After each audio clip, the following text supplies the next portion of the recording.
Hey guys, welcome back to the channel. This is story about what if Naruto neglected by family and beaten by family part 1. Before I start, please do support for more amazing content and comments for part 2. Do consider to subscribe my channel and share my video to your friends and check out the description as well. Let's start the video.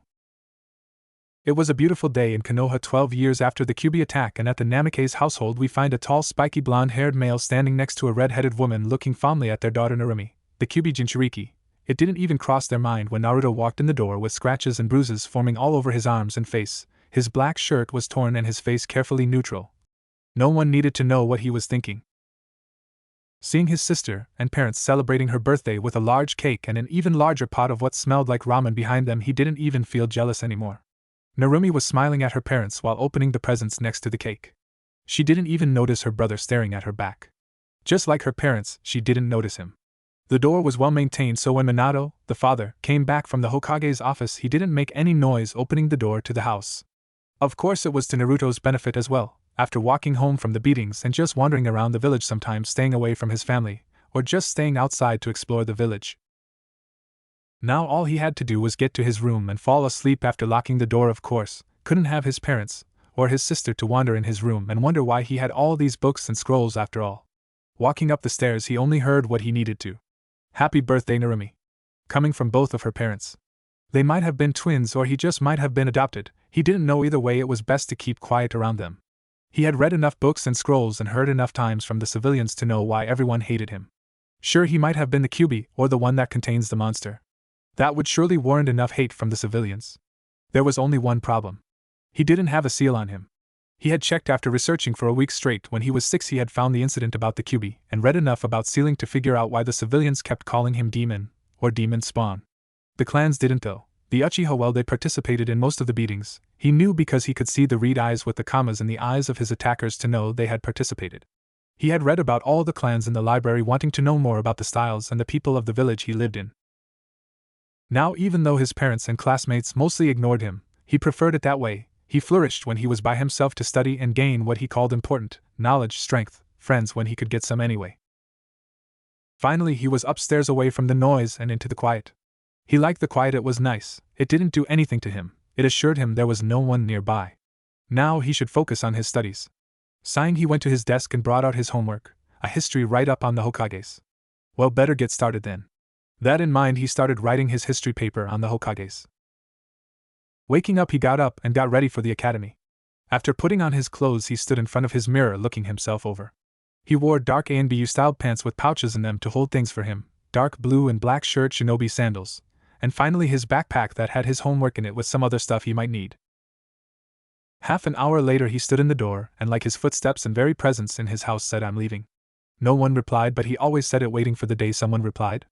With his pack in hand, he walked quietly to the academy. His sister would wake up later, as it was always extremely early when he left. Narumi was having a good morning so far. She had woken up early and was finally going to turn in that ridiculous paper that her sensei at the academy had assigned for homework over the weekend. She had a good breakfast and was already ready for the academy. She was just waiting for the "I'm leaving." A soft voice said by the door. She had barely heard it, but had only heard it because she had enhanced her senses with chakra. Smiling in triumph, she ran out of the kitchen and to the door, hoping to at least say goodbye to her brother this time. She had been waking up progressively earlier for the past 2 weeks, trying to get ready by the time her brother was. It was 6:30, for crying out loud. Who in their right minds leaves the house at 6:30 for the academy? It started at 8 o'clock. It barely took 10 minutes to get there, walking leisurely without a care in the world, looking at all the distractions. Ugh, better go find him, in case he gets into trouble again. Oh yes, she knew the civilians beat him. She had no idea what for though. She didn't want to ask her parents because she feared what would happen to Naruto when they found out. She didn't want them to beat him too. She heard the names and the insults. The one thing she didn't know, and it irritated the hell out of her, was how in the world her brother just stood up, dusted himself off, and started walking again to wherever he was going. She had no idea how he did it. She would see the bruises and cuts at school, but no one ever asked, and some of the teachers even smiled a little at seeing her brother like this. Not that he would care. In fact, he would just stare at the teacher until the lesson got started again. No one knew how he had such a high pain tolerance. He just did. He was smart too. She had seen some of the homework he had done and was swirly-eyed by the halfway point in it. Too many big words and too many details. Her childlike mind couldn't understand it. But that wasn't important right now. She had to see her brother. Running to the door, it was already closed. Opening the door, she smiled in triumph at catching her brother until where did he go? He just said he was leaving. He was nowhere to be seen. She just stared at her front yard, demanding it to tell her where her brother was. Unfortunately, a 12-year-old stare wasn't potent enough to demand anything from nature. It seemed as the lawn just sat there with the grass swaying occasionally. Dropping her shoulders in resignation, she trudged back inside to wait for her parents at the table. So she did the only thing she knew how to as a 12-year-old, to wait. She sat at the table listing ways her brother could have disappeared that fast. Each suggestion was more far-fetched than the last, with one including him knowing the Horatian her father had invented. The last was that alien monsters had beamed him on their ship and he was being held prisoner as they interrogated him. Oh, if only she knew the truth. "Hey sweetie, what are you doing up so early?" Her mother had appeared in the kitchen with her father just behind her. Not even turning around, she asked them, "Does Oniai-chan know the Horatian?" Shocked at their daughter asking this, they asked the only thing that came to mind: "Why do you ask?" Anything more complicated than that just didn't make it to their minds. "So, I got up early enough to hear Oniai-chan leave this morning and immediately went to the door to say goodbye like a good sister. Well, as soon as I opened the door, he was gone. No blonde hair turning the corner, no sound except the wind, nothing. How in the world did he manage to get across the lawn, out of sight by the time I got to the door? I ran there, for crying out loud. How does he keep disappearing?" By the time she had finished, her pen had broken, making her blink, dig into her backpack and grab another one to finish her by now beyond reality list, some of which were quite in depth. Her parents behind her were quite confused at this. How did he get out of sight so quickly? They had trained her quite well, so when she says immediately go to the door, they knew she had gotten there in less than 5 seconds, which means he must have jumped, or something. Kushina, getting her mind together faster than her husband, responded with, "Why not ask him at school?" It was a good suggestion in her mind. They were siblings, they should stick together, especially at school. The reply wasn't as encouraging. "Because when I do find him, he is just in time for class and only then do I see him with all the BR. Never mind, I'll just ask him at lunch," she said, hurriedly grabbing her stuff and then leaving the kitchen to the door, trying to escape whatever they would ask what she was about to say. She succeeded apparently, as she got to the door before they said anything and left to go. "Now where should I go? I still have an hour until the academy starts. Now I'll just go to the library and start reading something interesting. I wonder if they have anything that would trap my brother?" Still deep in thought on traps to use on her brother, she completely missed entering the library and started walking to a table, and then regretted not paying any attention due to her not knowing exactly where she was. Of course, the silver lining to this was that across from her was her longtime friend Hinata Hyuga. "Hey, wait a minute. Hinata-chan, I have a favor to ask," Narumi says with the most serious face a 12-year-old can have. Being the shy girl she is, Hinata stutters back, Hi, and Narumi-san? Can you use your Byakugan to find my brother? He disappeared this morning." With Hinata having a huge crush on her friend's sister, she did the only thing that came to mind. "Byakugan!" she shouted out, pumping a lot of chakra into her eyes, looking for the elusive blonde. Something must have happened. He never disappears and Narumi never asked before, so something must have happened. She was on a mission now. To find her crush. She couldn't fail. Well, she did find him. Not where she expected, but she did find him. "Ano and Narumi-san, he's alright there," she stuttered out with a full-on blush at seeing her crush. She had pumped a lot of chakra in her eyes so she could see every tiny detail, every single detail. Thump goes the Hyuga. Narumi was now gobsmacked. How had she not noticed her brother sitting not 10 feet away from her, and Hinata, wait, where did she go? She had just turned her back and now she was gone. Why did this keep happening to her? Well, oh well. She could now talk to her brother. "Oniai-chan," she said loudly, not even trying to keep her voice down in the library. Well, that was until he turned around, looked full on at her, and brought a finger up to his lips and hushed her. Man, did that bring her back to reality. With everyone in the library looking at her weirdly and even her brother hushing her, she quickly was brought back to earth. "Sorry," she whispers to the audience. Now that everyone's head was turned away, she looked back to her brother. He was just sitting there with books all around him. Reading the titles she could see: Advanced Chakra Theory, Yin and Yang, Advanced Guide to Journeyman Sealing, Elemental Composition, The Big Five, Medical Techniques, How to Save a Life, and many more under the books. Now she was confused. Does he leave so early every morning to go study? Oniai-chan is a nerd. She shouted out again. All previous mentions of being quiet fled her mind at the proclamation. Naruto was completely and utterly unemotional when he heard his sister and her friend behind him. Ugh, who knows how long this will last until I get to go back to my reading. Most would be a bit surprised at seeing someone who avoided studying in every possible way at the library. Of course, right now he couldn't care less. Processing everything that happened, like when a teacher walked by and tripped, knocking his books over, Of course, he didn't really care at the moment. There was no reason to get mad at someone knocking some books over when they weren't being read, completely useless. So he just picked them up and placed them in order of advancement, and subject again, with beginner on bottom and advanced on top. Now, with everyone staring at him again, he didn't need that. No, now to hush his sister again. The nerd comment gained her no favor points with him. So he just hushed her again. And watched patiently as her shoulders dropped and realization struck her again at where she was again. Huh? Why? How? Were the only things going through Narumi's head as she processed what just happened. She found her brother, got shushed by him, called him a nerd after seeing the books he was reading, and then got shushed again, and finally realized where she was by the tap on her shoulder. Turning around, she turned into the hazel eyes of the librarian staring at her. Uzumaki Namikaze-san, please leave Naruto-san alone until he is done. You have disturbed him and everyone else enough for now, she said, looking straight into the scared girl's eyes. She had no idea why the poor girl was terrified of her. She was just a normal librarian. The fact that she had told and shoved the ANBU out of the library just because of his noisy behavior, shadow guards her derriere, might have something to do with it, but that was not her problem. She had been a high-level jounin before retiring to be the librarian she was. Didn't really care about much, just helping people find what they were looking for in books or in her library archives of scrolls. When she had met Naruto, the demon spawn of Konoha, she had looked at him, blinked, and then moved on. Of course, that was right before he had asked for tips in finding books and annotating things after copying scrolls for his own personal use. Nice boy, very polite, good help in organizing things when she needs help. Yes, ma'am, Narumi said quickly and quietly, trying to get away from the scary librarian. And please take your friend with you. I do not like her drooling near the books.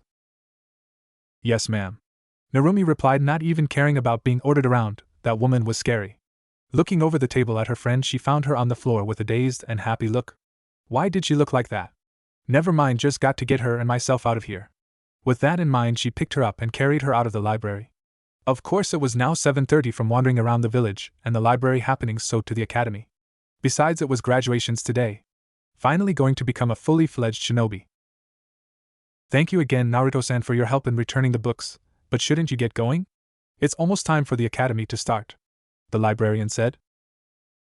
Thank you, Teru-san, I'll leave now. Thank you again for allowing me in the library. Naruto replied to the nice librarian. She was nothing but helpful to Naruto in finding books and scrolls on what he wanted to study. Walking out of the library, he hefted his backpack up with the new scrolls and notes on the older scrolls and books he had just finished. Walking to the academy, most would wonder how he got along so well with everything, considering his family doesn't pay any attention to him and the villagers hate him and most shinobi didn't like him as well. Well, he would keep a straight face and reply and say, it doesn't matter if they hate me, it doesn't do anyone any good. Even if I was the Kyuubi Jinchuriki, they wouldn't have much reason to hate me, and even then most of it would be toward the Biju and not me. It would do me no favors if I remained visible to everyone. I would rather be a ghost than be up on display for everyone to see. By now he had managed to make it to the academy, where he would sit in his normal spot, the back. Didn't want anyone behind him, he would rather be behind everyone, and considering no one paid him any attention, it worked rather well. Now all he had to deal with was Oanai-chan. Why does this happen every day? Good morning, Narumi-san, he said as she sat next to him in the back, as he completely ignored the pout/frown on her face. Shut up and sit down, came the normal shout from their sensei, Irika Yumino. Now, as you all know, today is the academy exam to become fine shinobi. It is a 3-part test, a written exam, a projectile exam, and lastly the ninjutsu portion. No talking as I passed the tests out. Walking through the desks, he passed the test out, looking at everyone's faces to see them go through the last obstacle in their way to becoming a true shinobi. Well, the last obstacle that they knew about, at least. Walking back to the front, he was almost there until, excuse me, sensei. The quietest student he had ever had spoke up. Naruto Uzumaki Namikaze was a practical ghost. He rarely spoke, and when he did, it was always a whisper. Rarely participated in activities, got mediocre scores on tests even though his intelligence was much higher than that. He had seen the homework, he knew Naruto's intelligence level. Yes, Naruto-san. What could he want now? During the last day of class, what is so important? What do I about the genjutsu on my test? What? That was not what he expected. I can answer these questions, but none of them were covered in the 3 years of academy. What would you like me to do about it? Behind Irika, a blue-haired man named Mizuki widened his eyes a fraction. How could he have detected it? He's not even a shinobi yet. Irika, not privy to his assistant's thoughts, walked up to the back and looked at the test. What is the proper way to catch a thrown shuriken? What are the symptoms of chakra radiation and how do you treat it? What are 2 jutsu used for defense, and what are the hand signs? The test went on further on way more advanced things that they hadn't covered. So why? Genjutsu? Kai, he said, pulsing his chakra and dispelling the genjutsu on the test. Showing the real test. Thank you, sensei, the boy said before looking over the real test. It was ridiculously easy. He breezed through it no problem. He might have overstudied a bit. Just a bit. Okay, last question. What are the two components of chakra? Okay, I really overstudied. Well, might as well put my all into it. With that thought, he wrote down all he knew and all he theorized about chakra itself, including manifestations of killing intent, ki, the presence used on newer shinobi to bring them into line, and the spiritual effect of chakra has in the use of jutsu. By the end of the bell, he had written over 2 pages on the subject, and looking over it, his sweat dropped at the entirety of it. Giving it to his instructor, he carefully maintained his neutrality, and moved outside to the practice range before they could yell at him for overcomplicating answers to the problem. Knowing his rival in knowledge, Sakura Haruno glaring daggers at his back, he shrugged it off. She had never liked him. Her parents told her to bully him at school, and she tried, but him being as neutral as he is, it didn't really work except for making her look like a fool. Obviously, she hadn't met the librarian yet. Though he had a sneaking suspicion that Sakura wouldn't go near the library from the horror stories about the librarian floating around Konoha. Some were very detailed about what she did to people who were loud and rambunctious in her library. Outside, Naruto saw the training posts lined up and their instructors waiting with clipboards and boxes of shuriken. Next was the projectile portion of the test. Waiting in line, he stood next to Shino Aburame. A respectable boy, quiet, intelligent, and logical, never overestimating anyone no matter how low his or her scores were, analyzing everything. A nod passed between them both. They had a mutual acquaintance of the librarian, Shino interested in bugs and insects, while Naruto focused mostly on the shinobi arts. After everyone was in line, Iruka spoke up. Alright, when we call up your name, come forward and throw 20 shuriken and 10 kunai at the posts for your score. You have to get at least 10 shuriken and 5 kunai to pass. Still standing next to Shino, Naruto whispered over to him, Are you going to hold back at all? All he received was a look from the boy that clearly said, What makes you think I'm holding back? Chuckling at the poor teachers, he readied himself for whenever. Aburame Shino. He went forward and carefully shot out 12 shuriken and 7 kunai. Passing lowly but still passing. Of course, the glint in the boy's glasses were enough to say he was holding back a lot, not that the teachers knew. Okay, December 20th and July 10th, good job, needs a little work but acceptable. Next to Kimichi Choji. A rather plump boy walked forward and threw the weapons at the post, getting a solid 16 shuriken and 8 kunai.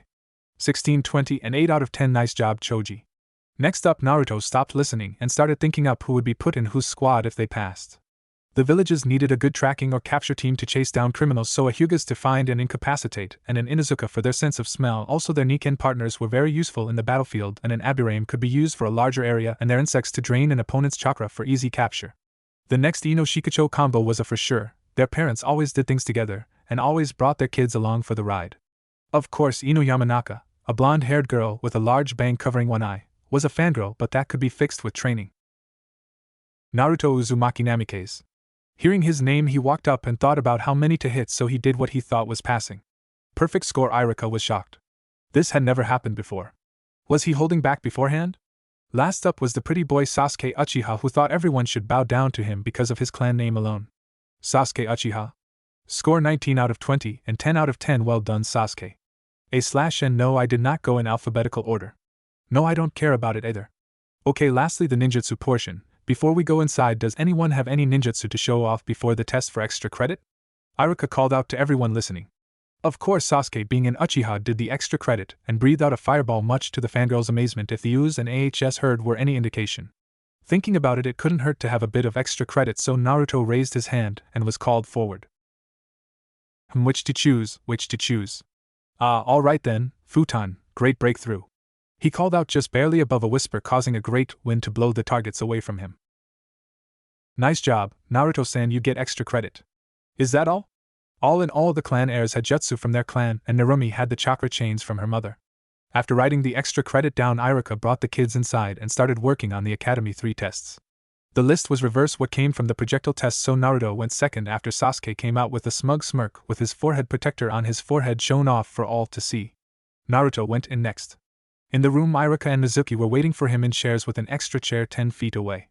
He walked and stood in front of them. Okay, Naruto-san, please make 3 bunshin, Iruka said. Naruto made a hand sign and poof, smoke appeared around him with his 3 clones behind him in a triangle. Well done, Naruto-san, only 1 hand sign. Writing something down on his clipboard, he told Naruto, "Okay, now please transform into someone." Thinking for a minute, he nodded to himself, focused his chakra, and poof, smoke appeared around him and outstepped the librarian in all her terrifying presence. For a minute no one moved. The teachers knew it was a transformation, but it was detailed to the extreme, including her eyes that bore into the soul of the fool who would meet her gaze. Alright Naruto-san, please drop the transformation. Poof, thank you Naruto-san. Alright, lastly please replace yourself with the chair over there. Naruto merely looked at the chair and replaced himself with it. Very well done Naruto-san, no hand signs, you passed. Take a forehead protector, you deserve it. When you walk out please send Narumi-san in please. Irika was excited. He knew that the boy was holding back. And this is all the proof that he needed to rub it in the staff's faces. Are we allowed to leave when we walk out? Naruto asked in his normal whisper. I suppose just make sure to come back in 2 days for team placements. Thank you, sensei. Naruto said with his hand on the door. Opening the door, he saw the others get more confident. After all, if the loser in just about everything could do it, then it should be a breeze. They hadn't paid much attention to the last day. It was probably luck. Naruto had kept himself low on the grading scale as possible without failing, so as to get people to underestimate people. He had understood everything. No matter how many people tried to kick him out of class, if they did, he would just walk to the library, and the librarian would not be pleased about it. Those teachers never kicked him out again. The librarian was not to be crossed. She was a scary lady to those who she didn't like. And the academy teachers were on that list, except Irika. She saw his professionalism and had no dislike for the man. Walking out, he found his sister talking to her friend Hinata and walked up to her and told her that she was next. Okay Oniai-chan, I'll see you in a bit after I get my forehead protector. With that she walked into the room with the instructors, and Naruto walked out of the academy to a training grounds. He had something to test out. It was dinner time in the Uzumaki Namake's household, and Narumi, Kushina, and Minato were eating silently while Naruto had already finished and washed his dishes. So how was the academy this morning? How were the tests? Minato asked Narumi. They were pretty easy, but Oniai-chan got his easily, I think. I know that he did a lot on the writing portion though. The way Sakura-san was glaring at him meant he probably kicked her, but on the written portion. Oh? I've seen her grades and they are nearly perfect. You're saying your brother could beat her in academics? Minato asked with an eyebrow raised. He never saw any homework from his son. It was disturbing. He knew it was getting done, he just had no clue how. He had also seen his son's report card. It was horrific. How did he match up to the genius of the class who had near-perfect grades? He could destroy her in academics. Every time she gives answers it is word for word what the book says, but when he gives answers it is the definition plus his understanding of the material. It has confused the teachers on occasion as well. Sakura-san would not be able to match up to him in anything. Plus she is a weakling. She was proud of her Oniai-chan. Even if she is more distant than she would have liked. They were family. They should be close. Too bad her parents hardly saw him and never paid him any attention. That brought up a question though. Why did they not pay him any attention? Deciding to voice her question, she looked at her parents. Ka-san too-san? Yes, sweetie? Her mother responded. Why don't you pay Oniai-chan any attention when you see him? Now that stumped her parents. Why didn't they? They were his parents, and yet they had to focus on her because she was the Jinchuriki of the Kyuubi. She couldn't lack any training. They were worried that if they focused on him they might miss something that could lead to it getting out and causing untold amounts of destruction. Of course they had their reason. Just have to figure out how to tell their daughter that. Your brother likes his space, sweetie, we are just respecting that. Kushina said, twisting what he said concerning his room organization to this conversation. Even if she knew it was for the better to focus on their daughter, Kushina never saw it like that, and would have gladly focused on him, but now that it was so far into their lives it hurt her to follow Minato's advice on him. It only got harder now that he was nearly emotionless, just being a shadow around the house, not causing any ruckus or disturbance. Surely he was a lonely child. But now that they graduated they needed to train him anyways, so they would include him in training sessions since that was what Minato had promised her. But since you both have graduated, I promise we will start training you both in the Uzumaki and Namake styles of taijutsu. How does that sound? Kushina told her daughter in hopes of getting a positive answer. Really? Yes. Oniai-chan. She yelled, running out of the room towards the upstairs and his room. Upstairs in his room, Naruto was continuing his reading on the separate parts of chakra and writing down annotations for help later when he looked over it again. After coming back from dinner he had not done much and was finishing his journeyman ceiling scroll up. He kept it neat though. He had annotations in a separate scroll labeled Journeyman Ceiling Scroll Annotations. Finishing up, he was just about to reach for his chakra theory scroll until he heard a knock at his door. Now who could that be? No one ever knocks on my door. The only person who does is usually Kushina-san, and that is when we have guests who want to see me for some reason. Well, let's see who it is. Standing up, he walked over to his door, and unlocked the seal, and opened the door to see Narumi standing there looking like she had won the grand prize at a festival. Oni-chan, guess what? You get to start training with me. We can train together now. Come on, let's go talk to Ka-san and Tu-san about it, she exclaimed, making him confused about why he was getting trained finally after they graduated. She then grabbed his hand and almost dragged him downstairs to their parents. Downstairs, Minato and Kushina were arguing about what they had just offered their daughter. How are we going to notice if something goes wrong with the seal if Naruto is there, Kushina? He argued. If something was going to go wrong, it would have proven itself by now. It's been 12 years, Minato. The seal is sturdy. We both worked on it. Nothing is getting out of that seal. Act fine, Kushina, they are almost down anyway, so we had better get a schedule planned out. Just as he had said that, Narumi came running down, and Narumi was beaming with joy while Naruto only looked confused. Why was he confused? Narumi-san, could you step in the hallway for a moment, please? Naruto asked, surprising her a little, but she nodded and walked into the hallway for him. Surprising the adults, Naruto merely whispered and put his palm on the ground while a small burst of chakra was felt. He was checking for something. But what could he be checking for? This was the Uzumaki Namikaze's household. Nothing would hold here except what they allowed. Cocking his head to the side, he then flipped through 10 hand signs and sealed the room up to talk to his parents. Why are you just now starting to train me? Now that was not what they expected. For one, their relatively unknown son just placed a strong silent seal on the room. Since when did he know advanced Fuinjutsu? Second, why would he question learning two very powerful styles from arguably the best shinobi in the village? Minato got his mind together first instead of his wife and asked, don't you want to be trained in our styles? That's not what I'm asking. I am asking, why give me training now? After the academy, after we set ourselves in certain ways that would impede a change in routine for our shinobi lives. It doesn't make sense to me. Why pay me any attention after ignoring me for 12 years? Because Narumi asked you so she can be with her brother? Because you feel guilt for leaving me alone all the time? What is it? Now that was certainly not anything near what they expected. He may have just broken their minds with those statements because he could see a glaze over Kushina's eyes, and Minato had closed his eyes and was looking at the ground. Obviously you didn't really plan this out well, so I will return to my room. Good night, Minato-sama. Kushina-sama. I would suggest you explain why I am not training with Narumi to her. She will be disappointed with this. If you want me to leave because by some chance I was an orphan who just happened to look like you, I will move out if you want to keep focusing on Narumi-san. Although I will need a few weeks to gather funds to get an apartment. Naruto said, turning around, not seeing the crushed look in his father's eyes and the self-loathing in his mother's. Undoing the seal on the room, Naruto noticed Narumi was still in the hallway as he had asked. Narumi-san, you can come back in now. We're done in here. Sorry for taking so long. Naruto was still speaking at a whisper and had spoken quietly the entire time. They had only grown used to it. Moving out would prove a problem for him, but he could manage. If he hunted around the village, he could find meat and could very well just grow his own vegetables and fruits for himself. Those survival guides and other books the librarian had told him to read were very useful. Walking out of the room and up to his room, he didn't see Narumi's confused face when she walked into the kitchen and saw her parents looking like a child had just died or something like that. Not knowing what to do, she walked over to her parents and just hugged them until they were done feeling sorry for themselves. I guess Oni-chan isn't training in their styles after all. She thought, darn it. Just when I almost get to spend more time with him, finally this happens. What did he say to get them like this, I wonder? Looking up, she could see her father was pulling himself together, but her mother still looked terrified of something. She wouldn't get answers tonight unless she talked to her Oni-chan, who was probably in his room. Resigning herself to comforting her mother all night, she pulled up a chair and hugged her mother, who readily replied by pulling her into her lap and hugging her back.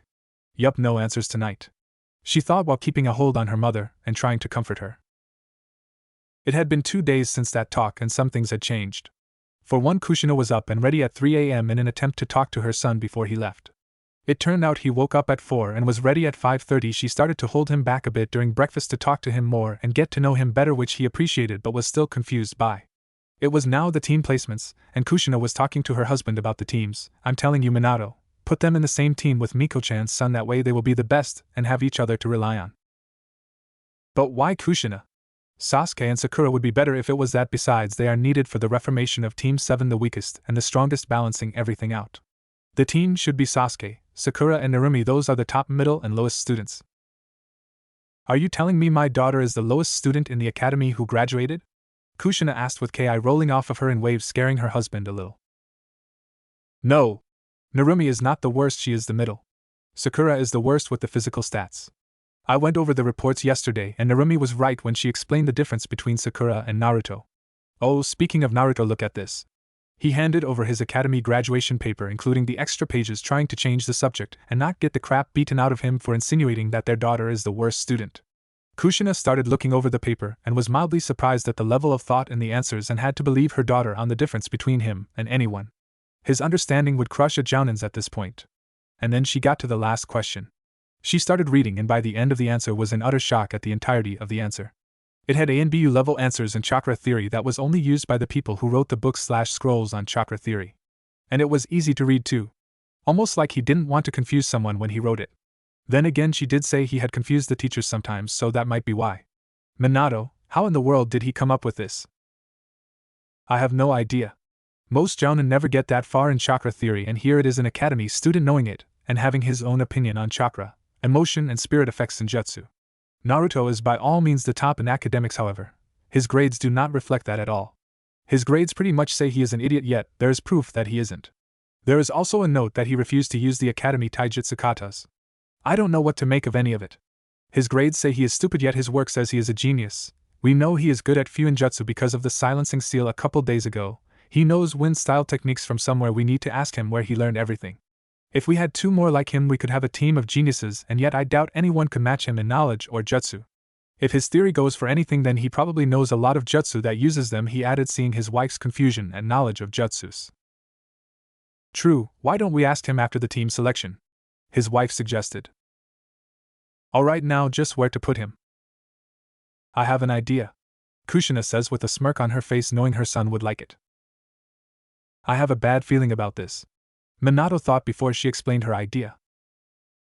Iruka was now speaking in front of his now graduated class of shinobi and was giving them some last-minute words. Be careful, for I know just how brutal this world is. If you need help, it's okay to ask others for advice. I know you all will make me proud as a sensei in your journey to greatness. Good luck on your own adventure in the world, fellow shinobi, he said, getting a cheer from the students about finally being shinobi.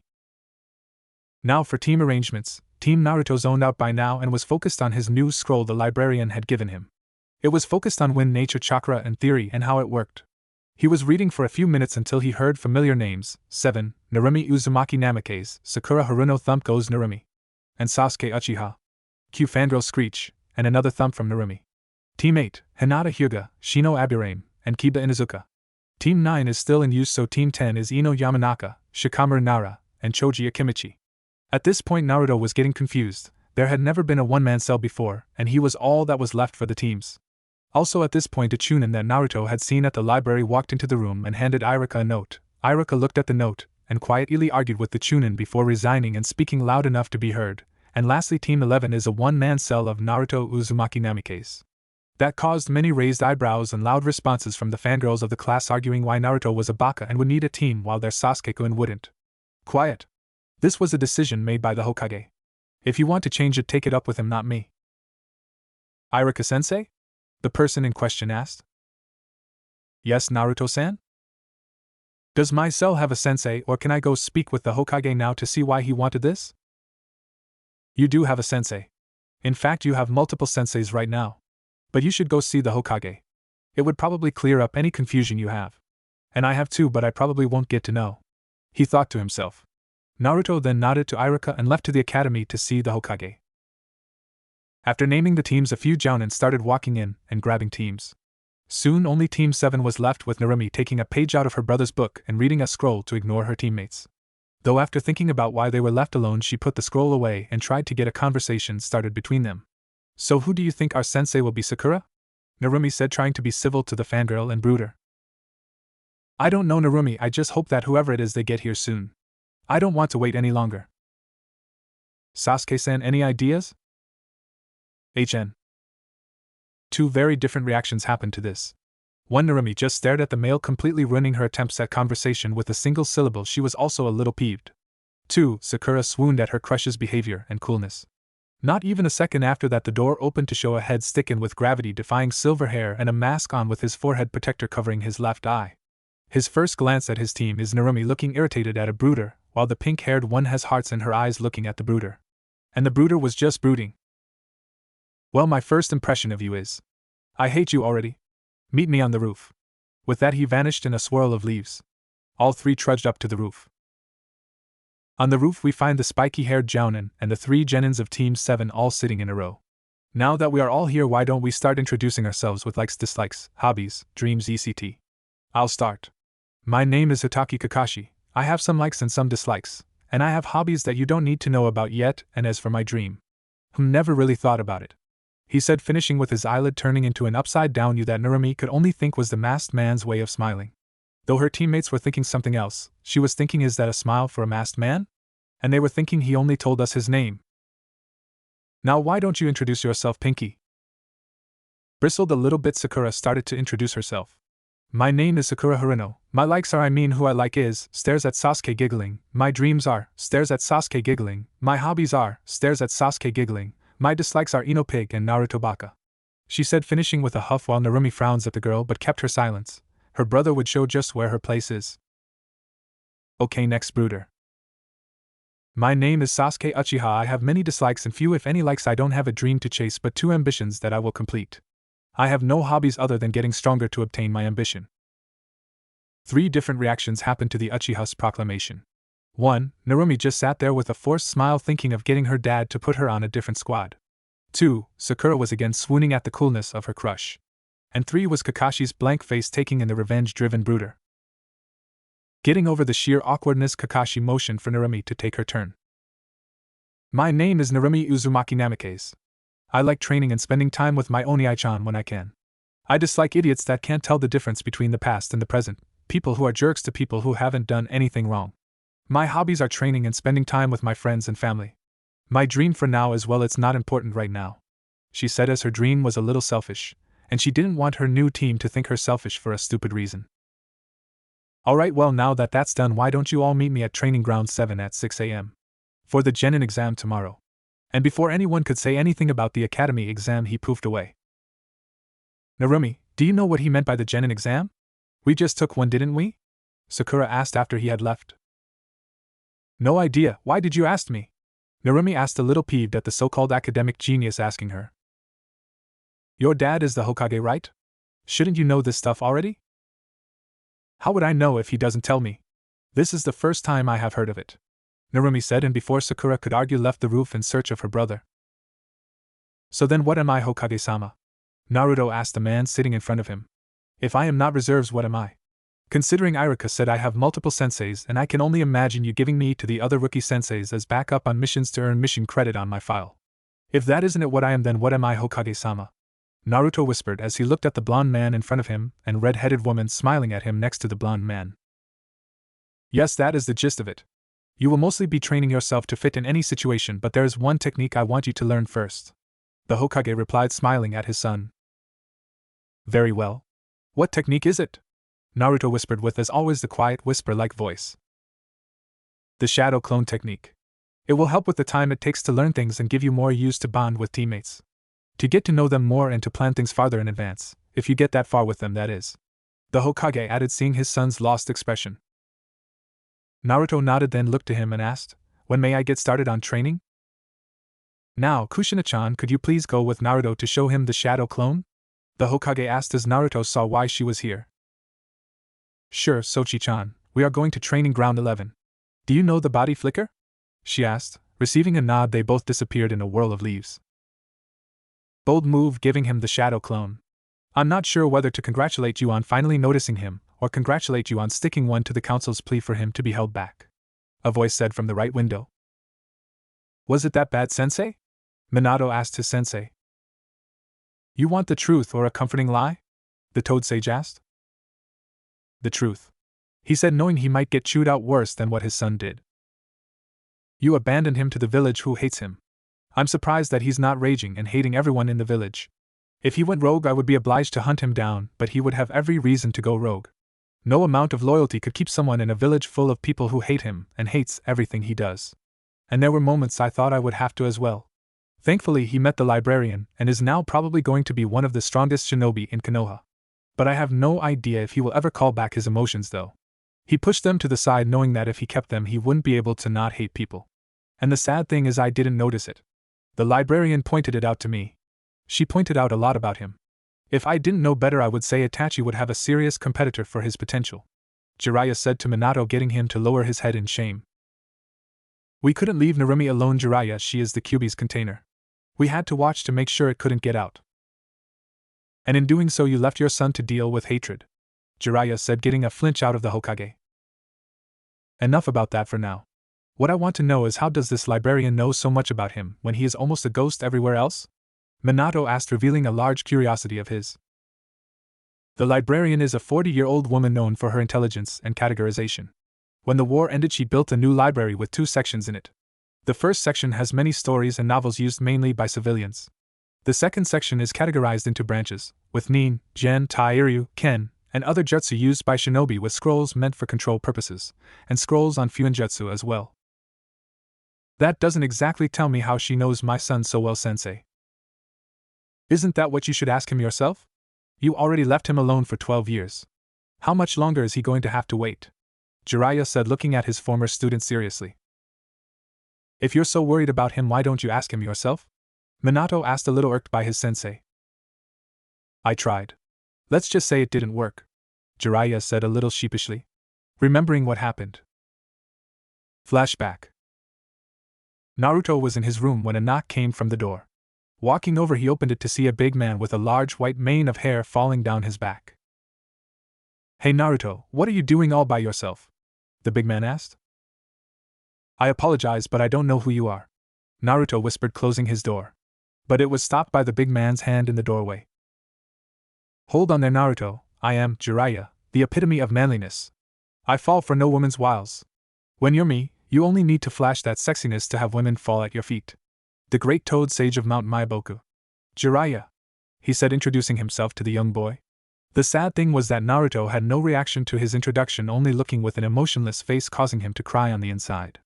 Being the manly man he was, he moved towards the door again, only to be stopped by the boy, who asked one question in response. Why should I let you in my room when I just met you, Jiraiya-sama? He asked. Jiraiya stopped. Most kids would be shocked into seeing a Sannin and let them do pretty much whatever. This kid, however, was not impressed. I just want to know what you're doing, kid, he said, getting a simple, one-word answer before getting the door closed in his face. Homework. Flashback end. When was this? Minato asked his sensei. 3 years ago. The boy hasn't changed either. I asked a week ago, and he gave a similar answer. I am busy, Jiraiya-sama. There isn't much here for a Sannin. I suggest you take your business to Hokage-sama. Jiraiya was a little peeved at the brat's attitude, but knew he wasn't getting anywhere with him, so had left the child alone. Good thing he had too, not that he knew that, of course, Naruto was moving things around that day. Are you going to try to take your responsibility as a parent seriously now, or still focus on Narumi? Jiraiya asked, looking at his student seriously. I don't know what to do with him, Jiraiya. I tried to teach him the family styles of taijutsu, but he denied that, and asked why we were suddenly paying any attention to him. He even told us to our face he might move out, thinking he was an orphan and that we wanted to focus on Narumi. The scary thing is that he was right. I still want to focus on Narumi, just less because I know that I can trust Narumi's training in Kakashi's hands. But he is a total mystery to me. He is near emotionless, it almost makes me think he is one of Danzo's agents. Here Minato shuddered, thinking what the old war hawk would do with his son. He deserved a better childhood. Thinking that we weren't his parents all the time and focusing on Narumi, I can't imagine what I would have done in his position. He still doesn't call us Ka-chan or Tsu-san either, only our names, and very politely as well. Just stuffing himself in his room to do whatever he does when he goes in his room. Not that Minato had tried hard, or at all, to find out what he was doing in there before the day before, when Kushina and he were surprised by his grades and that he was nominated as Rookie of the Year. With as perfect scores as one could get. Only Itachi Uchiha had gotten that high in this and the last generation. Well, it's done now, no use on lamenting on the past, just keep an eye on him, and if he shows any signs of, well, anything, let me know. Minato said to his sensei, in hopes the older ninja would be able to catch anything new about his pretty much ghost of a son. Ghost. Such a fitting word for him, seeing as we never notice him whenever we are in the same room or not. It's like he isn't there at all. Minato thought, a little depressed. I'll keep an eye on him, Minato, don't worry, Jiraiya said, vanishing out the window and leaving his student to think and do paperwork. So, I am an elite genin? Naruto whispered, looking at Kushina. That's what your father calls it. Your job, from what he explained to me, is to work with everyone for better results. If the Jounin sensei were ever incapacitated, then you would take over, and command the genin to safety, or if it's possible then to finish the mission. You also will take over training if the jounin ever asks you to. You are pretty much training by yourself while helping the genin. Another thing, you will have to attend weekly training sessions with each sensei to get used to the teams. Does that make sense, Sochi-chan? Kushina asked her son, getting a nod. They had finished the shadow clone a while ago. Naruto had surprised her by making one to check the chakra cost of making the clones. After finding the cost, he made 5 and sent them to another side of the training field with instructions to do something about a seal. Sochi-chan, what seal are you having problems with? I'm a seal master myself, I can help you with whatever you are having troubles with. Kushina said, hoping to get closer to her son and wanting to know how advanced he was without their help. Naruto stared at her. Blinking a few times, he continued to stare for a few more moments, making Kushina think that she had done something wrong again and was about to apologize, but was stopped by Naruto when he started talking. While your help would most likely get this project done much quicker, I would like to say that I was the one to make the seal from scratch, he said, making her lower her hopes of getting closer to her son. However, there are a few things that you could show me that would speed the process up a lot if you would be willing to teach me? Naruto asked, seeing her plight in her eyes. What do you want to know, Sochi-chan? She asked brightly. I want to know more about Uzumaki sealing techniques. The Uzumaki were, are, and always will be known for their sealing prowess. I would like to think they made a technique to fasten the pace of writing seals out on the battlefield, but I have no knowledge on where I could find such a technique, and was hoping you could teach me if they had one. Naruto whispered, looking at Kushina, who was more than a little surprised, but very happy at the outcome, and very proud of her Sochi-chan to ask for the Uzumaki sealing techniques. Gladly, Sochi-chan. Just know, I will not be an easy sensei in teaching the Uzumaki sealing techniques, she said, looking seriously at her son. If he could not do it, no, he can do it. I believe in him, she thought, looking at her Sochi-chan's face of determination. Or is that how his face always is? She couldn't tell. Determining to take it as his determination, she began. Sochi-chan, what do you know about the density of chakra? She began. Density of a person's chakra can affect multiple things, such as chakra affinities, reserve size, coil size, and jutsu size, length or strength. Nodding her head, she accepted that answer, though had more to add. The density of a person's chakra does affect those things, yes, but it can also cause it to become solid if one makes it thick enough. Like so, she said, holding her hand out palm up while a signature chakra chain came out of her hand, with the links being a deep bluish black, and I know they are different color, I am just making them that color, it does have a purpose. Walking closer, Naruto looked at the links that looked to be about between 2 and 1.5 inches thick. Are you consciously making the chakra thicker? It seems like the chakra is solid, not like a liquid that I imagined it would be in. Though being a chain, one would hope it would be solid, he said, musing to himself. Very good, Sochi-chan. The chakra chains were the method of many Uzumakis to restrain tough opponents because of the surprise that comes with them. Getting the chakra chains to work, you need to physically make your chakra solid enough to hold something down. That is what we shall start with before we can get into the Uzumaki sealing techniques, Kushina said as they got started on chakra chains with her son. It had been 2 months and Naruto was getting used to the D-rank missions the Hokage kept sending him on. He had advanced in using the chakra chains and had found out what they were the precursor to when Kushina had told him about the real technique. Flashback. It was 3 weeks after graduation and only 3 of the teams had passed: Kakashi Hataki's team of Sakura Harino, Narumi Uzumaki Namix, and Sasuke Uchiha, Kurina Yuhi's team of Hinata Hyuga, Shino Aburame, and Kiba Inuzuka, and Asuma Satobi's team of Shikamaru Nara, Ino Yamanaka, and Choji Akimichi. Naruto had gone on multiple D-rank missions with each team, though he had gone by himself quite a lot as well, using shadow clones to get the job done quickly and easily. He had just finished getting the chakra chains to work after studying Kushina's version more. It was more of an advanced chakra control method than anything else, as the user had to channel chakra through the chain to make it sturdy enough to grab something. Naruto had also figured out other uses of it as well. But Kushina was here to talk about the next step. Okay, Sochi-chan, next after the chakra chains is the liquid chakra.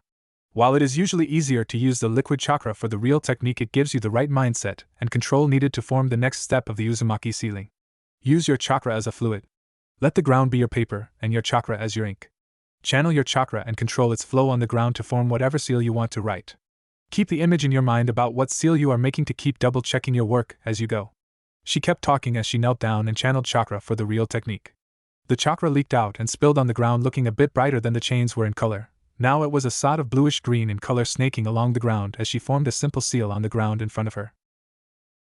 With a small bang, the miniature exploding tag she wrote on the ground went off. Naruto watched Kushina and her chakra flow on the ground with interest, and had many ideas of seals he wanted to try when he mastered this.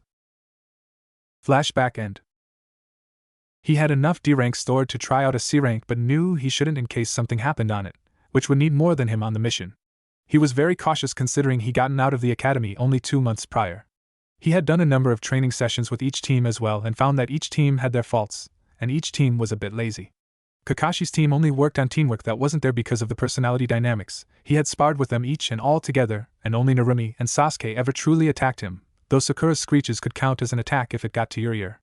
Kurenai's team worked harder in that they trained a little bit, but Kurenai mothered her team more than trained them, and it showed when he sparred with each member. Shino was cool-headed and could plan, Kiba was brash but had good takedown jutsu, and Hinata had a very good advantage over him with her Byakugan. Asuma's team was lazy is the only good way to put it. Ino was the only one who truly tried against him, and she had a tough time battling against him in his mind when she tried to possess him. Shikamaru only looked at him and planned, very well, but lazily. Choji was a very squishy person. He didn't like hurting his friends, and he counted Naruto as one of them after Naruto helped them train and gave them each tips about training. Only Sasuke, Narumi, Shino, Hinata and Kiba were any true threat to him, but each had a weakness. Sasuke was very overconfident and would start to rage after his first miss. Narumi was scatterbrained and had a hard time planning against him. Shino was a very repetitive. Once you figure out how to unravel the attacks it was simple. Hinata was a very shy girl that took a lot to get her to fight him, and Kiba was extremely brash and would make mistakes constantly. He had also kept up his appearances at the library, reading scrolls and writing notes on what he understood and what he got from the information. The library was a good place to him. It only really tolerated people who wanted to read or pursue knowledge, in all forms, opinions, fact, theories, and group resignation on some subjects. Most demon haters never went to the library for anything, so it was a safe haven for him. Plus the librarian and the others at the library were always helpful if he needed to find something. That day the Hokage had summoned him though to his office while he was working on a medical scroll. Wonder why Hokage-sama needs me? He thought on his way up the tower. Walking up the stairway to the office, he knocked politely. Enter. The Hokage's voice came through the door. Opening the door, he saw Kakashi's team and Kushina behind the Hokage, who was in his chair looking over mission scrolls. Ah, Naruto, good timing. Team 7 has requested a C-rank mission. I want you to accompany them, is that understood? What is the mission? He asked. Guarding a bridge builder from Wave. You are to stay with him until the bridge is finished. Okay? He said, looking at each of his shinobi in turn with his gaze landing on Kakashi last.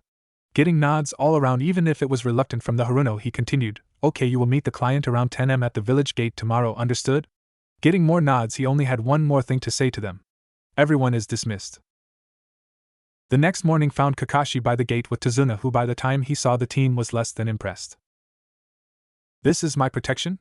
A bunch of brats?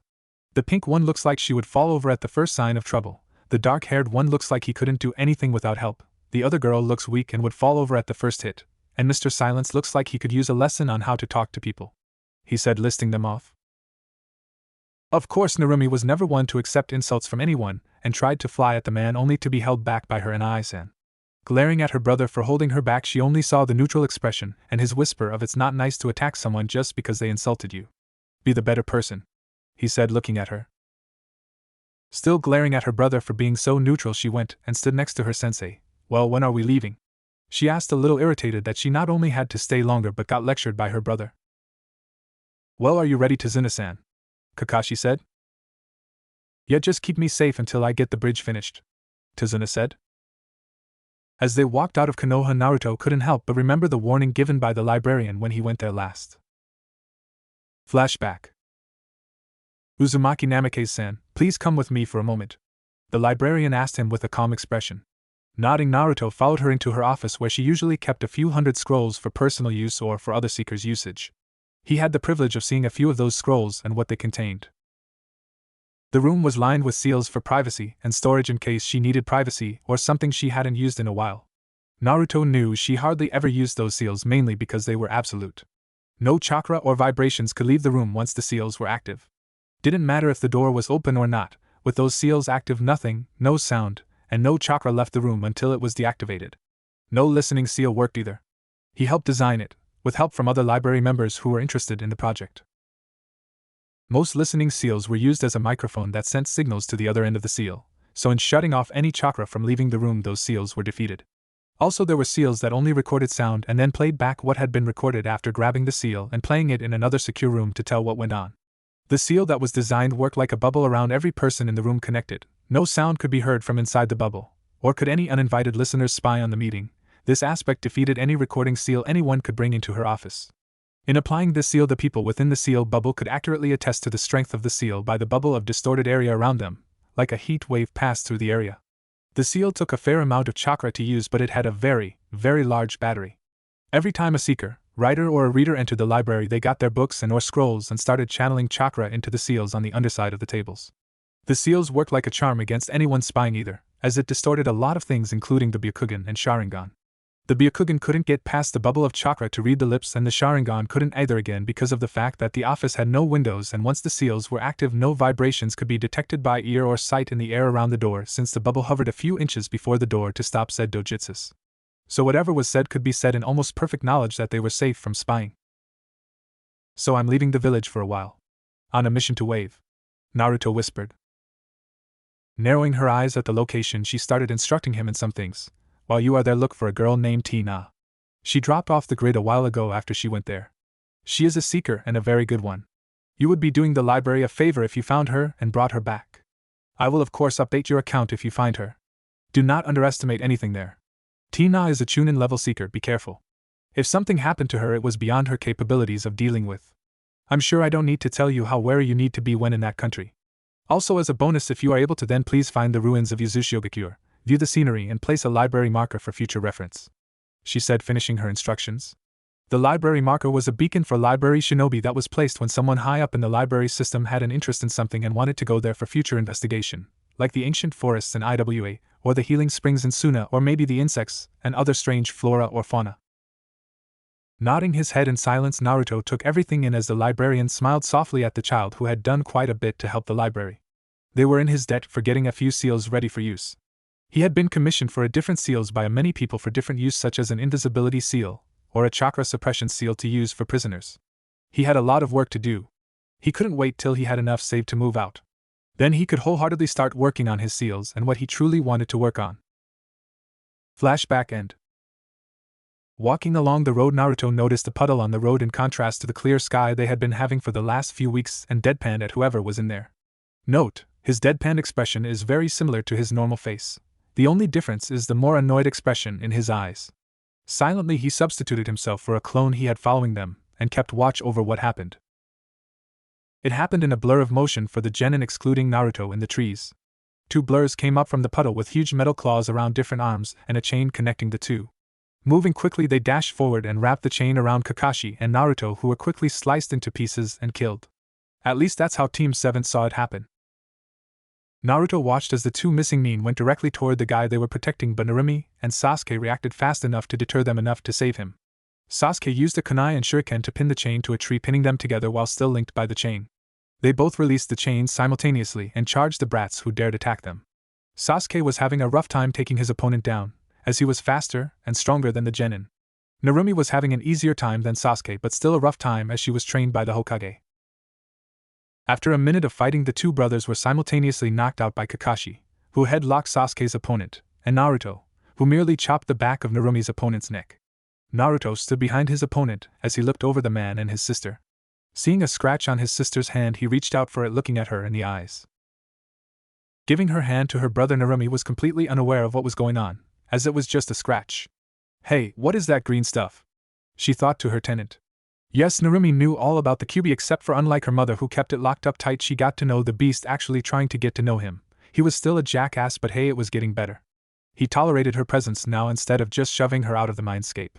He even accepted her compliments on how soft his fur was when she had climbed on his head one day. Strangely enough, it was those compliments that had made the Kyuubi wonder about what his container truly was like. He was not pleased by her brother's act of neutrality when he could feel the pain, but it was not his place. Kyuubi had kept most of what he knew to himself, other than the useless tales he had told Narumi. "It's poison, brat. Looks like your brother knows what's going down at least," the Kyuubi said as Narumi started to feel something different with her hand. Coming back to reality, she looked down and saw her brother concentrating on her hand with a green glow around her the scratch. His eyebrows were furrowed, showing just how concentrated he was.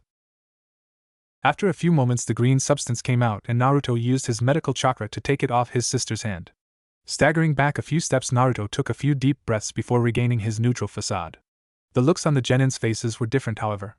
Narumi looked thankful, Sakura looked annoyed at him again, and Sasuke looked at him in contempt. Why would he help someone who was weak enough to be hurt in the first place? Sasuke thought as he watched Naruto remove the poison from his sister. Guessing Sasuke's thoughts by his face, Naruto turned to him and spoke. Sasuke, it is the job of the strong to protect the weaker as they grow, for they are the ones with greater potential. Self-sustaining shinobi will only wilt as they stagnate in their skills. Naruto then turned to his sister and finished treating her poisoned hand. Finished with treating her hand, Naruto moved away and looked at Tazuna. I think you need to tell us why you are being targeted, Tazuna-san. Enemy ninja don't show up during C-rank missions, just thugs and bandits, not shinobi. Who would want you so dead as to hire missing Nin? Naruto questioned the man. Sweating at the accusation, Tazuna looked at the others and decided that they should know the truth. And so came forth the story of Gato Incorporated in Wave. The monster that owned the corporation that controlled the Wave population.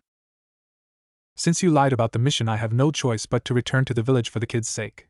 They aren't ready for something like this, Kakashi said as he started to move back but stopped when he saw Naruto staying by Tazuna's side. Naruto. Come on, we're going back, the Hokage needs to know about the mistake here. Naruto just kept staring at Kakashi with little to no emotion. Sighing, Kakashi looked at Naruto and said, You're going to keep going, aren't you? Receiving a nod from Naruto, Naruto then turned and spoke back to the team. You are the sensei of your team and hold power over them, yes, but I am a lone man cell with no sensei. An elite genin. Besides, doing the mission is the best for the end of our shinobi records. How often do you get to help free a nation? Naruto said, looking straight at Kakashi. Kakashi was now in a pinch. If he relented and allowed his team to go, they could be in danger. However, if he left, then Naruto would be in much greater danger than they would be.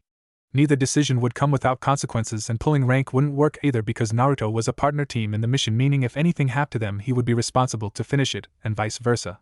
Closing his eye, he thought about the two situations and decided that he didn't want the Hokage's child by himself in another nation. That was just asking for trouble.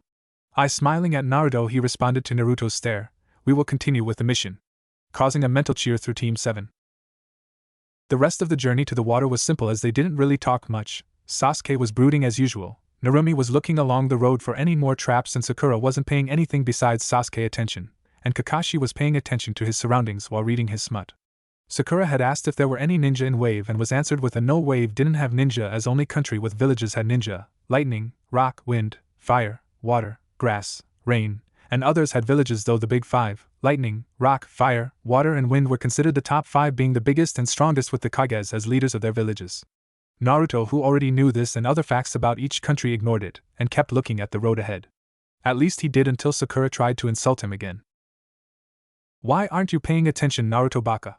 This is why you are so stupid, you never pay any attention to anyone, she shouted, successfully getting on his nerves for once. The reason I never paid any attention in class is because I already knew it. For example, did you know that the Reikage, said to be the fastest man alive because of his lightning armor, leads Kumogakure?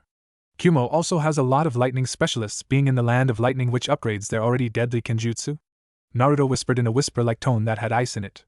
Furthermore, what is more important to you, impressing the Uchiha, or becoming a kunoichi? You have no skills, loud as a banshee, and have no concept of stealth whatsoever, he said, staring at the girl who was trying to uphold a strong front, but was failing miserably. You have chakra control but no means to use it, you have no genjutsu, no medical jutsu, nothing but the Academy 3 that you had to do to graduate. So tell me, Haruno, who is more stupid, the one trying to impress someone not even interested in them, or the one constantly improving himself, giving tips and helping where he can? At this point, Sakura was in tears at his blatantly obvious points. Naruto, I think that's enough, Kakashi said, ending the verbal abuse Naruto was doing to his student. Completely relevant and useful advice, but she is still my student, Kakashi thought with a little remorse. Why did I pass this team again? Oh yeah, the council decided in its infinite wisdom that I had to teach this team. They had decided that after a bit of research looking who was going to train the last Uchiha, Sasuke had been the second golden child of Konoha, with Narumi being the first. Naruto was little more than a ghost to most people. Not after some idiot leaked it that Naruto instead of Narumi was the Jinchuriki. There were only a few attempts at assassination on him, both politically and on the streets, after the announcement. Of course, it was never proven who had done it. Kakashi mentally shook his head. He didn't need the reminder of how bad he had failed protecting his sensei's son from the abuse. As they walked along the road in silence, Naruto was going through his finances and other seals that he knew while keeping watch to pass the time. Kakashi was still reading his smut, though only flipping 2 pages every half hour, showing his attentiveness. Sasuke was brooding as usual, though had an inkling in the back of his head nagging him about what Naruto had said to him about the weak and the strong. Sakura was just looking at her crush, hoping to get some attention, though at the back of her head a voice started whispering things against Sasuke, like his arrogance, pride, and selfishness.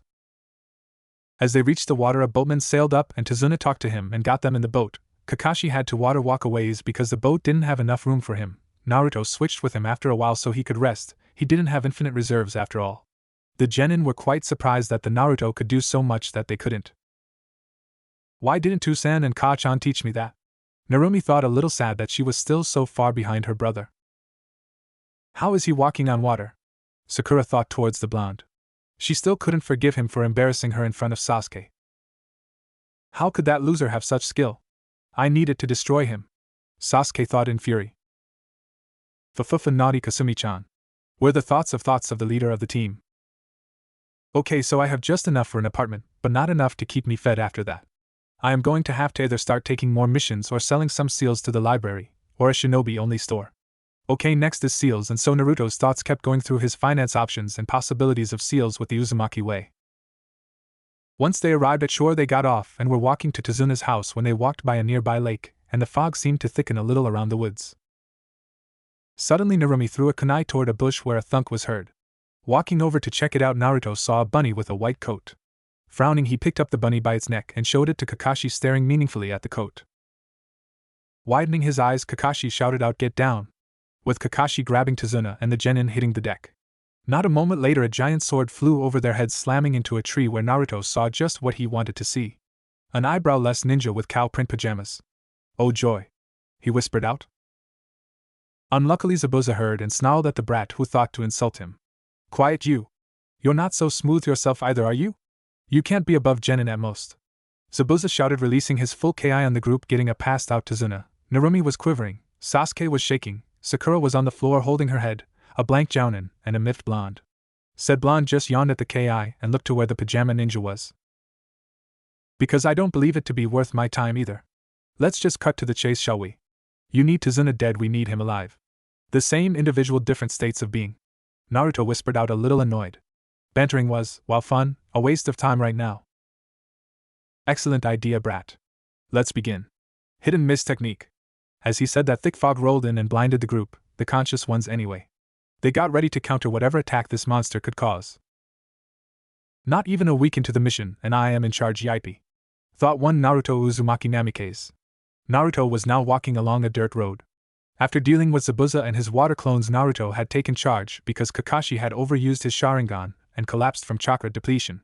It had gone well in the beginning. After Zabuza had pulled out his mist, Naruto dispelled it with a wind jutsu and Kakashi could see again. Once the shock of his mist disappearing left him, Zabuza had charged Kakashi and begun to duel him. It had gone well at first, but Zabuza had trapped Kakashi in a water prison and had then sent multiple water clones to attack the group. Funny how 3 of them had been sent at him. He had formed 5 shadow clones and attacked the clones in pairs. It wasn't too difficult. Seeing how water clones had 1/10 of the original's power, while shadow clones had equal power to their owner, the pairs had overwhelmed the water clones quickly, and once their targets were down, turned to the other genins. Just in time to see Narumi throw a kunai at Zabuza's arm from above the water. Naruto wasn't sure if she had planed it, but it had done more than just free Kakashi from the prison that had then won the fight against the assassin. After the fight, if you can call it that, was over, a mist Anbu had appeared and had taken Zabuza's body away, saying it needed to be purged of information. It was strange to him to see such information go to waste, but thought better of it since he had no say in mist politics. Now he had to deal with an uncooperative Uchiha, the golden child of Konoha, and a pink-collar monkey who had absolutely no motive for being here other than to try to woo the first child. Alright, Narumi, form 10 shadow clones and have them surround us, keep them hidden, in the woods following us as we walk. Make sure no one can see them. Once we get to the house, have them wait 5 minutes before dispelling. Okay, now that that's done, all of you surround Tazuna, and we will walk to his house. 14 clones poofed into existence, 10 of Narumi's and 4 of Naruto's. 2 of Naruto's clones went into the woods as well as Narumi's on both sides of the group, while one picked up Kakashi and another helped after waking Tazuna with smelling salts. Tazuna led the group to his house through the woods. As they came closer to the house, they saw it was an unassuming wooden house. Walking up to the house, Naruto made 2 clones and they ran off to the surrounding area. Tazuna opened the door first and walked inside. Hearing the door, a brown-haired woman came from another room and exclaimed, "Father! running up and hugging him. "Tsunami-chan," Tazuna said, hugging her back after moving a bit so everyone else could come inside. "Tsunami, these are the super ninja that Konoha gave to protect me," he said, ignoring the scowls the genin gave him after he insulted them at the village. Walking up to Tsunami, Naruto introduced himself and the team. "Good afternoon, ma'am. My name is Naruto Uzumaki Namikaze, the genin leader at the moment. The black-haired one is Sasuke Uchiha, the red-head is Narumi Uzumaki Namikaze, the pink one is Sakura Haruno, and the spiky gray-haired man is Kakashi Hatake the Jonin. Do you have any spare bedrooms at the moment, or somewhere he can rest?" Naruto asked in a volume just barely over a whisper. "Oh my! Of course, follow me," she said, showing the two clones where they could put the poor man down to rest. After putting him down for the night, the clones dispelled, startling the woman seeing two people just disappear into smoke, but just filed it under strange ninja things and walked back down the stairs to where her father was. Suddenly the door opened, and in walked a short kid that, to Naruto at least, looked emo. He looked at the ninja before rushing his grandfather, and hugged him saying, "Welcome back, Grandpa." Then looked at the ninja once more and left the room, walking upstairs. Narumi, ever being the blunt one, asked, "What's up with him?" Naruto sighed at Narumi's question while the civilians looked at each other a moment, then told the story of his adopted father, Kaiza. Naruto found the man to be very courageous as a civilian, while Narumi felt for the poor boy who lost his father figure.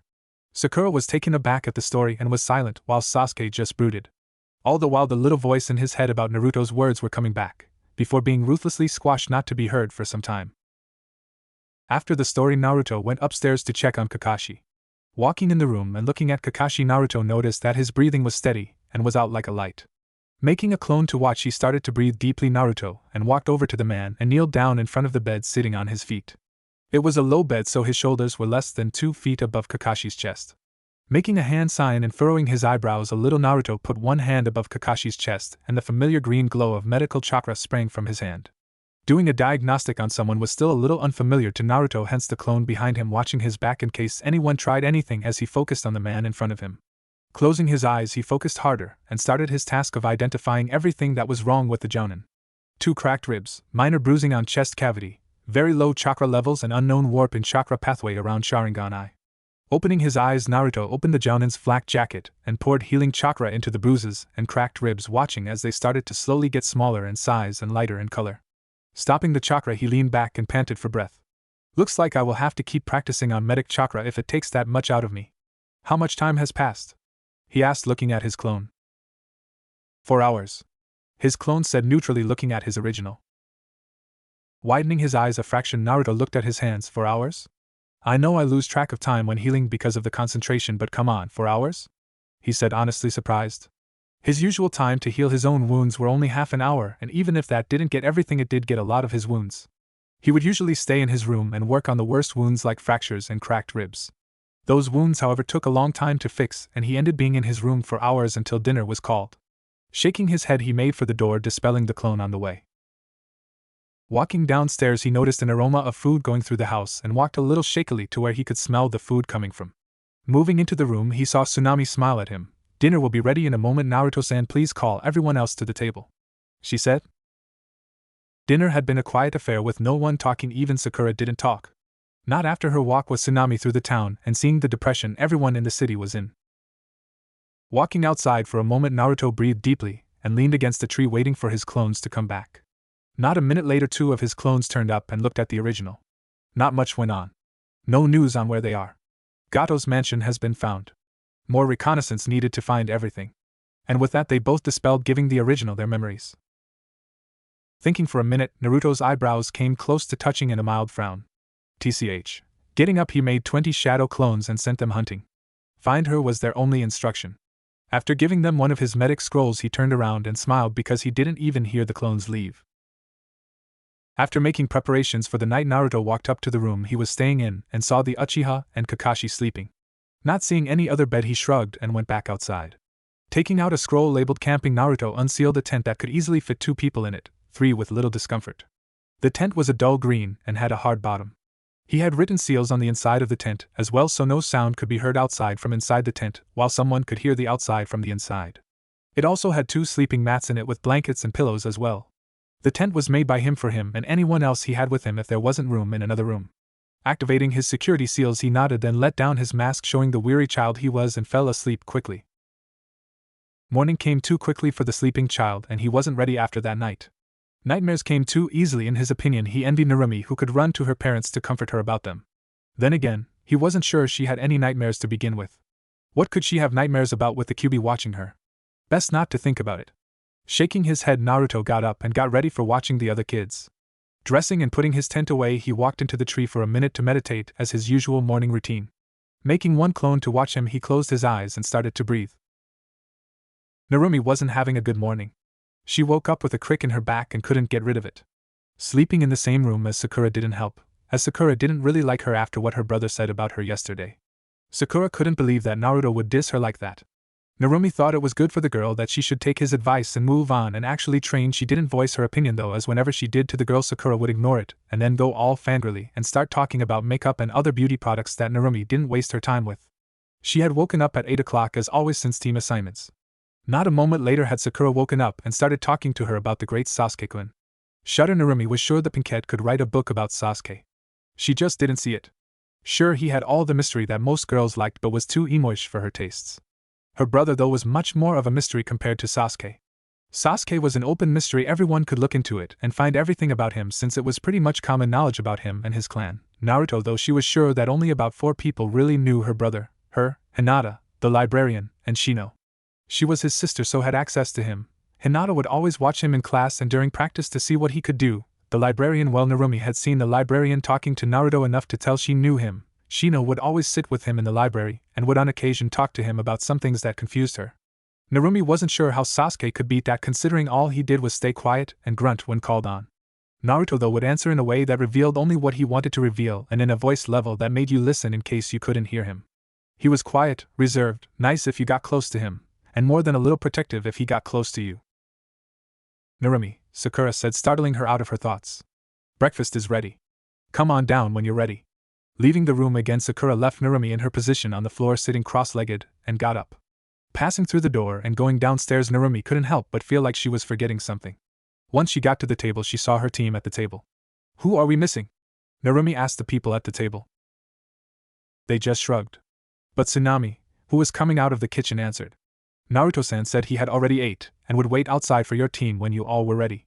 She said, passing on the boy's message to the team, getting one light frown from the Uchiha, a scowl from the Haruno, and a smile of gratitude from Narumi. Thank you, Tsunami-san, Narumi said. Just as she said that, the door opened and Naruto walked through. He looked at the table, seeing everyone up, nodded at them, then walked upstairs. Narumi just smiled gratefully at having her Oni-chan on the mission with her.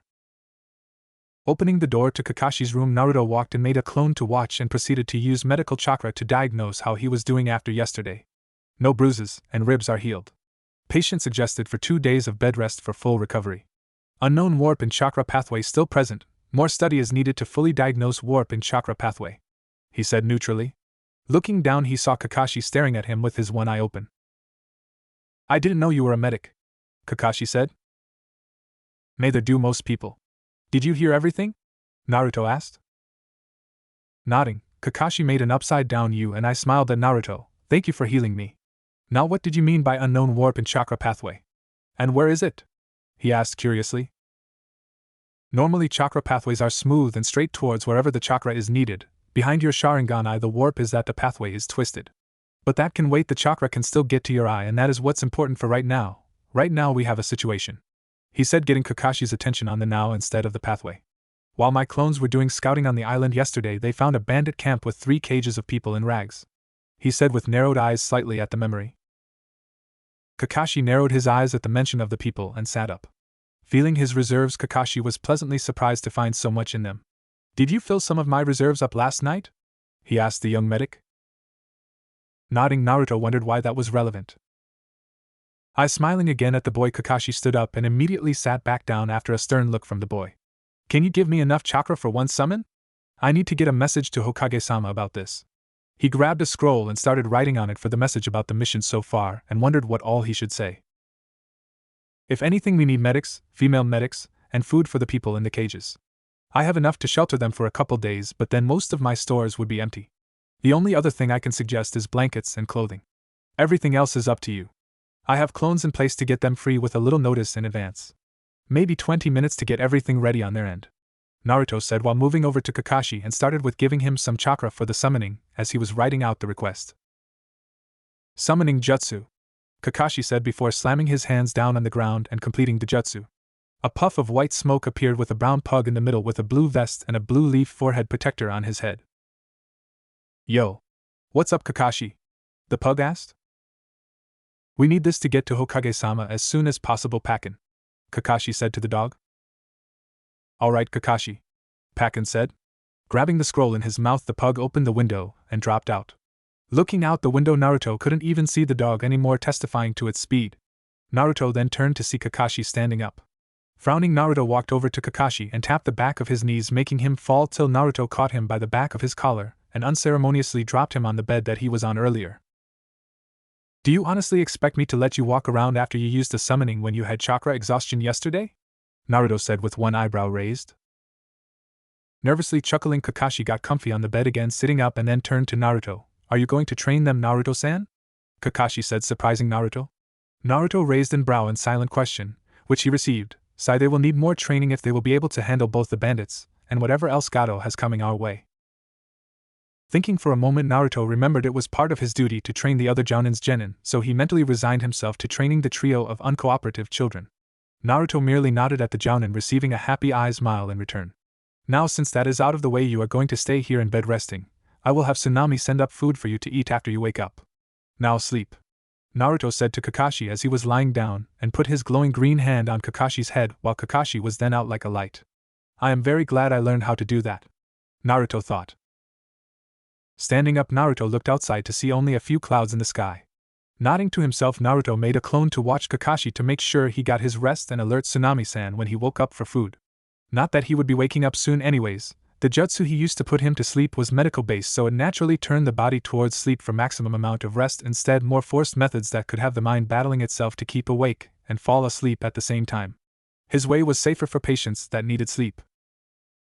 Walking downstairs, Naruto passed the others as he walked to the door, nodding to them each briefly. Narumi returned his nod, Sasuke ignored it, and Sakura looked away. Kakashi-san has left me in charge of your training for the next 2 days until he recovers. What have you all learned? We have done teamwork drills and strategy sessions to better work together. Not much for individual growth, Narumi said, ignoring the glares from her teammates. Closing his eyes, Naruto thought about how he would train them all for a moment. But apparently the others didn't like that he was training them. Why are you training us, Baka? If any one of us should train us, it should be Sasuke-kun, the pink one said with devotion. Not disturbed in the slightest, Naruto continued thinking before he opened his eyes right before another outburst by Sakura. I'm going to train you because I know more than he does. Honestly, I probably know more training techniques than probably Hataki-san does at the moment. It just depends on what you all want to do. But heavy training would take more time, so we are going for more general training right now. So that considered, have you all learned the tree walking technique? He asked, getting a shake of Narumi's head indicating a no. Alright, follow me. Tsunami-san, I am going to take them training. We will be back for dinner, don't worry about lunch. I will deal with that. Your house is protected right now, so don't worry about anything, he said to everyone. And with that, he walked out. Narumi got up, gave her dishes to Tsunami, and followed her Oni-chan, while Sakura only followed after Sasuke did begrudgingly. Walking out to the forest, Naruto stopped at a few trees that were just a little ways in the wood. Looking back at his charges, Naruto spoke. The tree walking technique is used by all ninjas and is a method to control the violent storm that is our chakra. If we had no control over our chakra, it would be impossible to use the more advanced chakra techniques such as the Hokage's Rasengan or something like the water dragon you saw back when Hataki-san was fighting Momochi-san. Having said that, to use the tree walking technique you need to focus chakra to your feet in an even layer in order to stick to the surface you want to be on, or in this case a tree. Any questions? He asked, looking at the 3 genin. Getting 3 shakes, Naruto sent them to their own trees to start working on it. I would suggest starting slowly. 1 foot at a time until you are sure that foot will stick to the tree. And keep kunai to track how far you get each try. While they were doing this, Naruto was currently meditating in a cross-legged position on the grassy floor. He was just sitting there peacefully. A little too peacefully for Sasuke not to want to hit him in the face. So he took out a kunai and threw it at Naruto. With no outward facial motion, Naruto caught the kunai and stabbed it in the ground next to him, and continues meditating. Scowling at his casual ignorance of his threat, Sasuke charged Naruto. This idiot had stung his pride. He would prove he was the best and elite. Narumi was just staring at Sasuke in apathy as her teammate charged her Oni-chan. It was only a matter of time before Sasuke's temper flared at her brother. She knew how it was going to end, so she just kept going on the exercise. Sakura, on the other hand, was ecstatic that her crush was finally going to show his dominance over the blonde idiot. Sasuke was 5 feet from the prone blonde when he started his wind-up, throwing his fist forward to plant it in the blonde's face. Not a foot from the blonde's face, however, a clone caught his punch and stopped it cold. Sasuke was shocked. When did he make the clone? When did it get here? How did he not see the clone? All these questions and more were raging through the youth's head as he stared at the apathetic eyes of the clone who merely pushed him back. You still haven't finished the exercise, Uchiha-san. Boss will give you a fair spar after you finished. Now go get to your exercise. The clone stated after Sasuke was done staring at him like a ghost. Sakura was no better, however, and was staring slack-jawed at her crush's casual brush-off. In all that time, Narumi was still slowly walking up the tree as her brother had suggested, and found it to be easier than what Sasuke was trying, since he was trying to run up the tree with inertia instead of how it is supposed to be, a chakra-controlling exercise instead of an endurance exercise. 3 hours passed and Sakura was on the ground, sweat pouring out of her pores and heaving great breaths in her need of oxygen. Sasuke was on ground, panting slightly less heavily than Sakura but still panting. Narumi was lying on her back as she tried the exercise again, walking up the tree and getting a good way up before it cracked slightly, and she wobbled for a moment before she steadied on her back foot and stepped forward once more. She made it to the top within 4 hours while the others couldn't. She couldn't help but gloat a little at them. Ha! Take that. 3 hours in and I'm farther than both of you.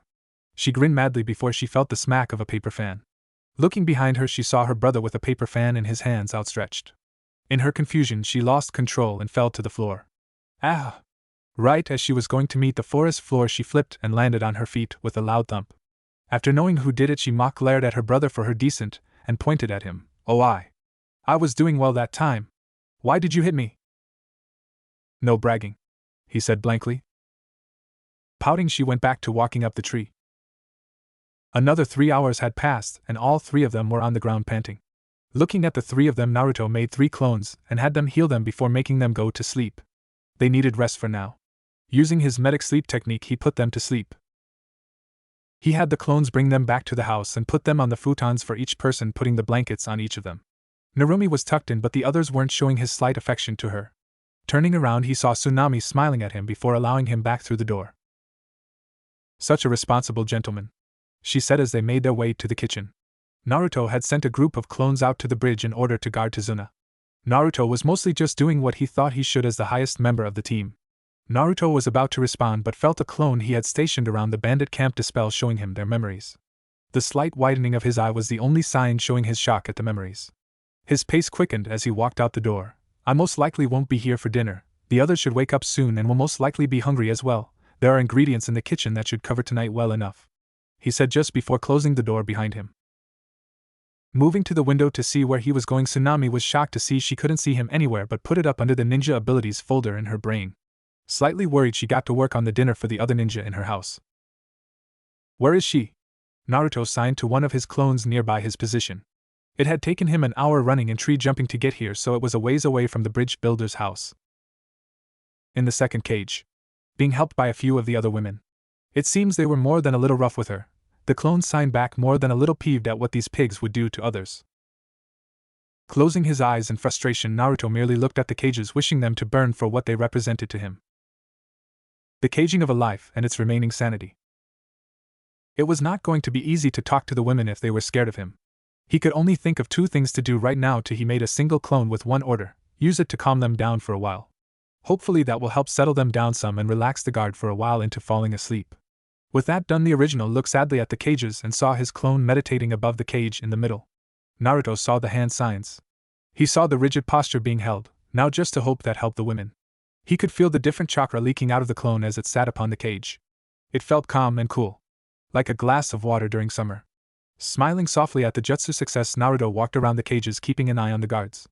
Walking around the cages, he looked between the women and children, looking for one in particular. The women didn't even notice him because of how deep and nice their sleep was. Stopping in front of one woman in particular, he kneeled down in front of her and started his diagnostic jutsu.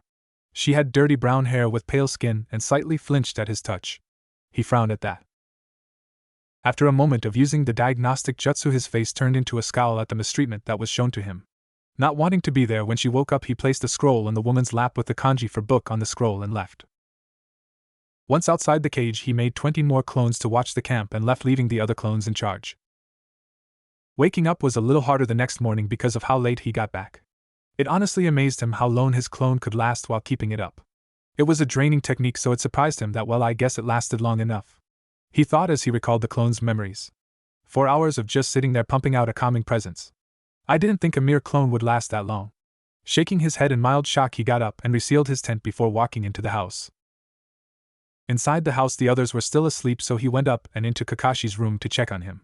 His clone was still there from yesterday, just standing vigil over the other sensei. He popped it, gaining its memories. Nothing had happened and Kakashi was still asleep, it seemed. Moving over to where he was a day before, Naruto started working on him again, checking his reserves, checking his injuries, and making sure the warp behind his eye hadn't changed. Right after he moved his hand again, he saw the sensei's eye staring at him, apparently wide awake. "Good morning," he said casually. "Ugh. What did you use on me?" Kakashi said, asking about the technique from the day before. "I slept way too long. I made a technique solely to put someone to sleep using the brain's natural paths instead of drugs or illusions that your system could fight against. This way you would stay asleep longer and get the rest you needed. And it seems I misjudged the strength of your reserves. A few more hours of sleep and you should be right as rain. But right now I want you to know something. There is a Konoha kunoichi in the bandit camp being held prisoner," he said as Kakashi stiffened, then his eye turned cold and stared at Naruto. "Why did you go there without any backup, Naruto?" "Because I had clones watching everything going on in the camp. Everything was under watch. There are 5 clones watching the surrounding of the camp, watching everyone who comes in and out, 20 clones watching the inside of the camp in various places, and 6 clones watching the prisoner cages, 2 each," he said, not bothered in the slightest at the man's tone of voice. Sighing, Kakashi knew he wouldn't be able to get any guilt out of him for going on his own. Nevertheless, it was dangerous to go by yourself. "What if you got caught?" he reprimanded. "Then the clone here would have been notified and you would be alerted. It would have told you the situation, then healed you to the greatest extent it could before dispelling, so you could be at your best, considering that I was captured. The seals I placed around the house would have kept it safe in my absence for a couple weeks. By then everything would most likely be over. But what are we going to do about the kunoichi in the prison?" he asked, getting Kakashi to narrow his eye at the news before closing his eye for a moment. "We will wait for the backup to come to take down the camp. Have you been sending your clones to watch Tazuna on the bridge?" he asked, all of a sudden getting an annoyed look in return. "Yes, I have. I remember why we are here," Naruto said, a little irked. Nodding his head, Kakashi couldn't help but sigh a little bit. "Good.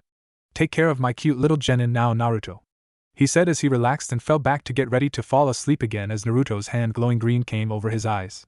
"You became a fine ninja, Naruto. You'll do your parents proud," Kakashi thought before going out like a light again. With Kakashi out again, Naruto once again got up and went down the stairs to see everyone at the table, and again said that they would be training again today. "Tsunami, I have clones surrounding the house, so you don't need to worry. Tazuna, there are 20 clones waiting outside for when you go to the bridge again." And with that he left the house again, waiting for the other genin to follow.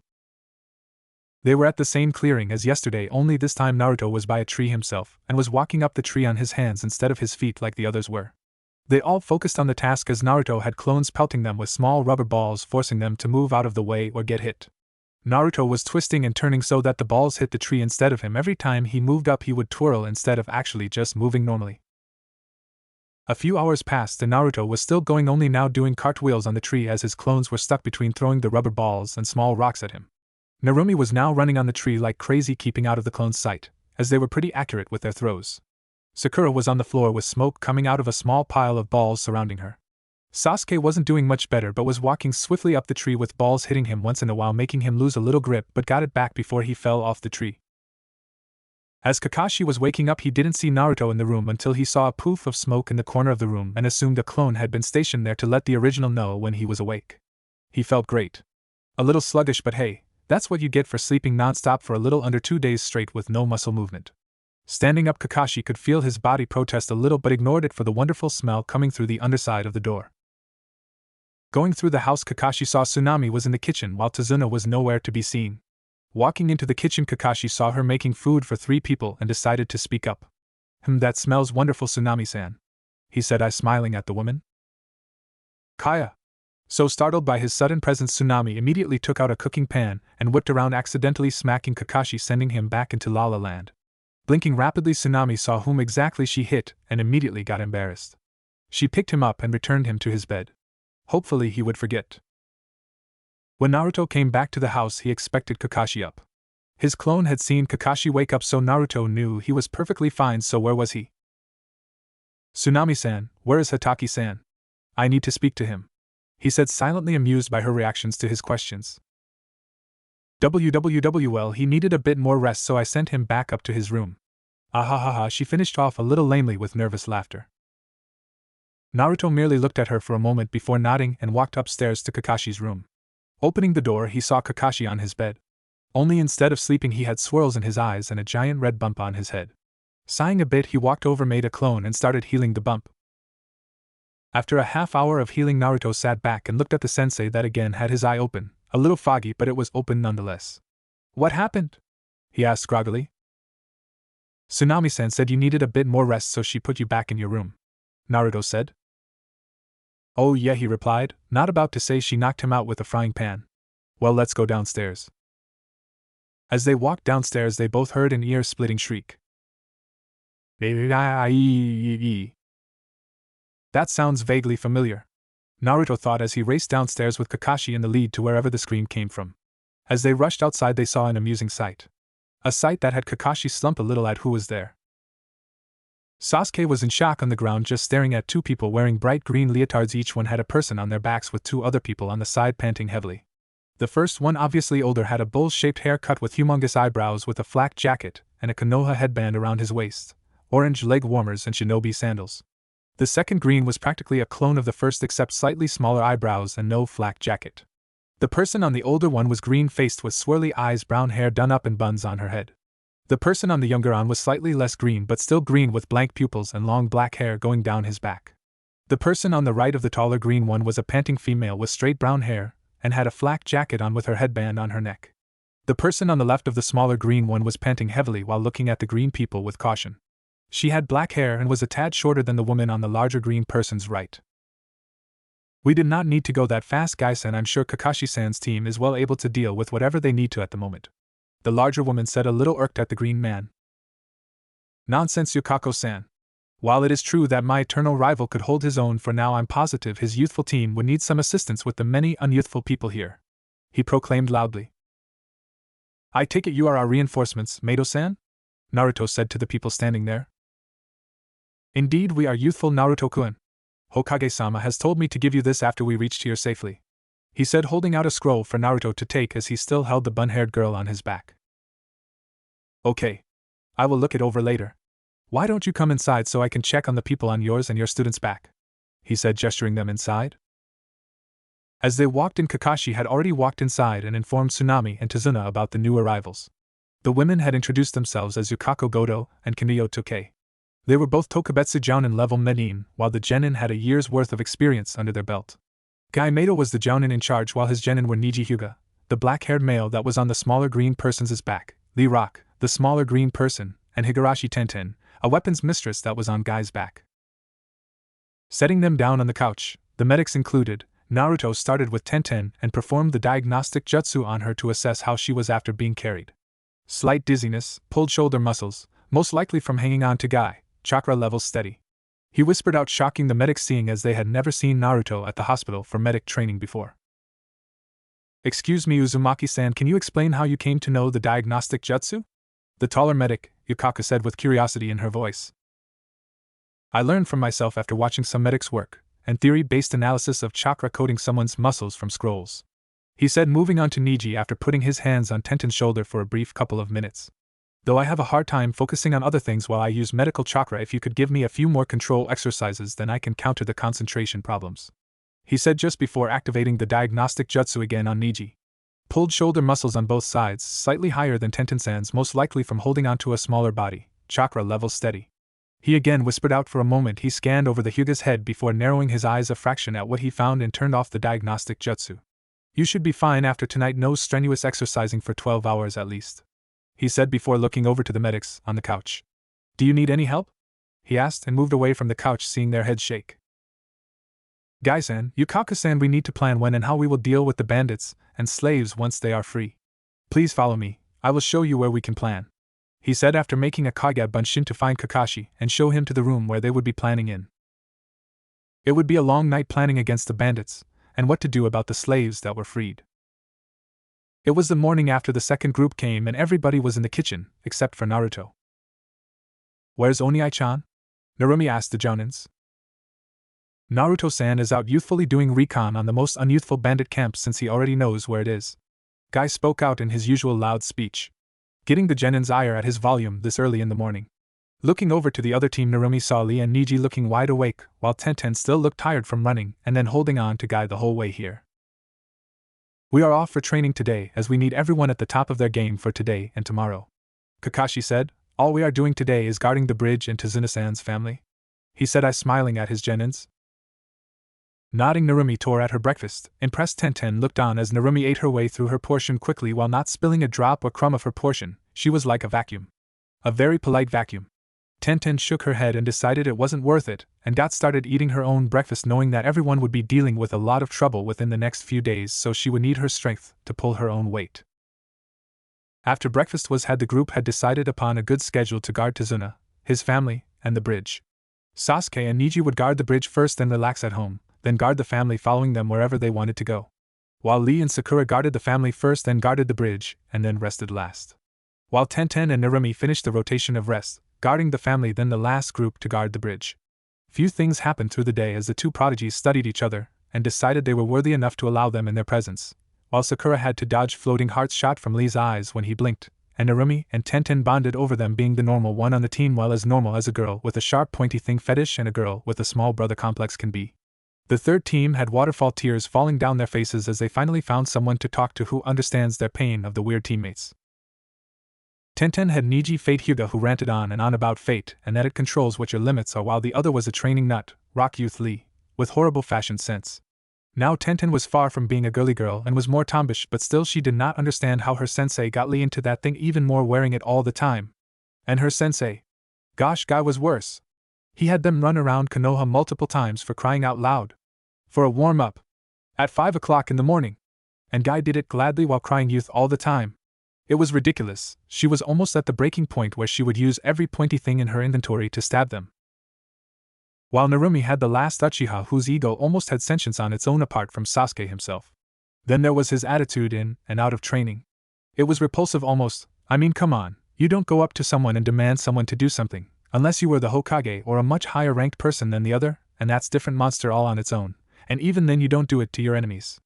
I mean, come on, for crying out loud. Her other teammate, Sakura, was a fangirl for the first teammate. It was bad. You could never win an argument or push something, because as soon as you did something, then the fangirl would support the Avenger, and you would lose. And let's not forget the perverted sensei who constantly had his nose stuffed into the little orange novels known as Ika Ika. He would hardly train them, but when he did, it was team training, hardly anything, because their skills weren't up so far as to have anything to support the other teammates with yet. Yes, Narumi could sympathize with the weapon user and even traded addresses to train together sometime later when the mission ended, to work on things between girls and between fellow sane-going insane comrades in arms. Naruto was sitting on a hill relaxing by a tree just beyond the bandit camp. It was situated with water on one side with a port to escape by and a forest on the other, as a means to hide when the enemy came from either direction. He would have to set explosives on the port and keep the ships from moving, or to destroy the ships themselves. Maybe I could, yeah, why not? He thought, smirking at the bandits' near loss. Making 4 clones, 2 went to the side of the camp just inside the forest line, while the other 2 left for something else. Overall, the camp was situated right next to the harbor, with a road going through the camp heading to the forest. A light picket fence held around the camp, showing that it had been there for a while, and was still going. Naruto was watching the camp like a hawk. Nothing moved out of his gaze. What seemed to be the commanding bandit was walking around the camp while they had no idea they were being watched by a figure by the woods. They worked for Gato. After all, nothing happened without his no even hiring the ninjas. He was a rather tall man with a brown hair and a smug face. His clothing was all brown or black, while he had a single band around his biceps that was white. He had a sword strapped to his back as well. Naruto was a little cautious of the man. If Gato had hired him, then he was evil, no doubt. However, that didn't automatically make him weak either, since he worked with the bandits. The fact that they all respected him, Naruto took into account that since they pretty much listened to him regularly, they accepted receiving orders from him, making him above them in their minds. Naruto dropped his hands from doing the water-style telescope jutsu, a neat little trick he had discovered from the library. It's amazing what theory could do by itself with a little practice. With a little chakra, the user could focus a thin layer of water in front of him into a lens to look closer on what the water was focused on. Seeing as how he had 4 clones using the jutsu about 2 feet wide each, it was a little taxing, but he had pretty much memorized some of their shifts. Good thing he knew he had a lot of chakra and good control over it, or else he would have seen the dirt instead of a clear picture of what he was looking for: the guards, their shifts, who was in charge, when anyone came by, and the terrain around them. Looking for traps or anything else the bandits used to their advantage, one can never know too much about one's opponent. After putting the water back in a sealing scroll, he got up stretching and popped his joints. While he was there for a few hours with clones writing things down, numbers of people, equipment level, positioning of the tents to the prison cages, and other things of strategic value. With his part done, he made 2 more clones and had them use the telescope jutsu for any more information on the bandits, or anything significant happening. Walking into the forest, Naruto took a breath and started to sort through the memories of his clones again. Nothing much had been out of place, so he wasn't really worried. Now all he had to do was travel back to Tezuna's house. But before that, he thought making another 2 clones and gave them a scroll of blank tags, ink, and a brush he used for sealing. As they left the area, he went to a clearing in the forest he had found on the way to the camp. The clearing was a good size with trees lining it, so it was hard to see without actually looking for it. Green grass all through the clearing's ground, with sunlight spilling around the clearing, lighting up the scenery around and warming up its inhabitants. Now to get started, for a while he had wanted different types of clones, and seeing Zabuza's water clones only enforced it in his mind that he would want an elemental type clone. Plus, with the sun out and no mist, it would be easy to keep going for a while. So what type of element? My elements are water and wind and lightning, so it would stand to chance that I find out how he made the water clone. However, wind has always been my favorite, he thought, nodding his head a little. Making 2 shadow clone to swap theories with, he quickly started to debate on how to make the clone.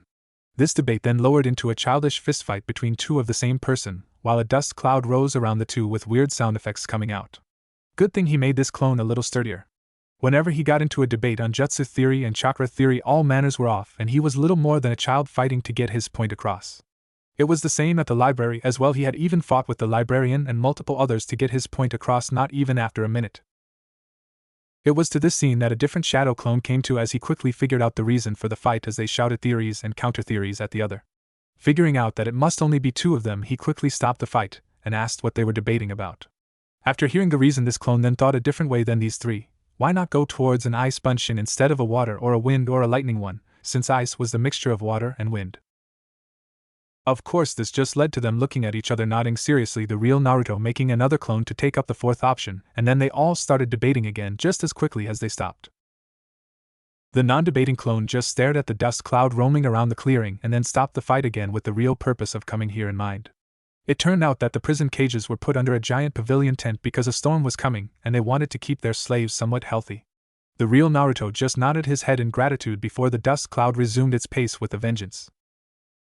Naruto! What happened? Narumi yelled as she looked over at her brother. He had just walked in the door and was limping with a black eye and bruises all over his arms, and his clothes were torn all to hell. His clothes were about as protective as paper at the moment, and not sealing paper either. The paper you hit it with a feather, and it breaks, paper.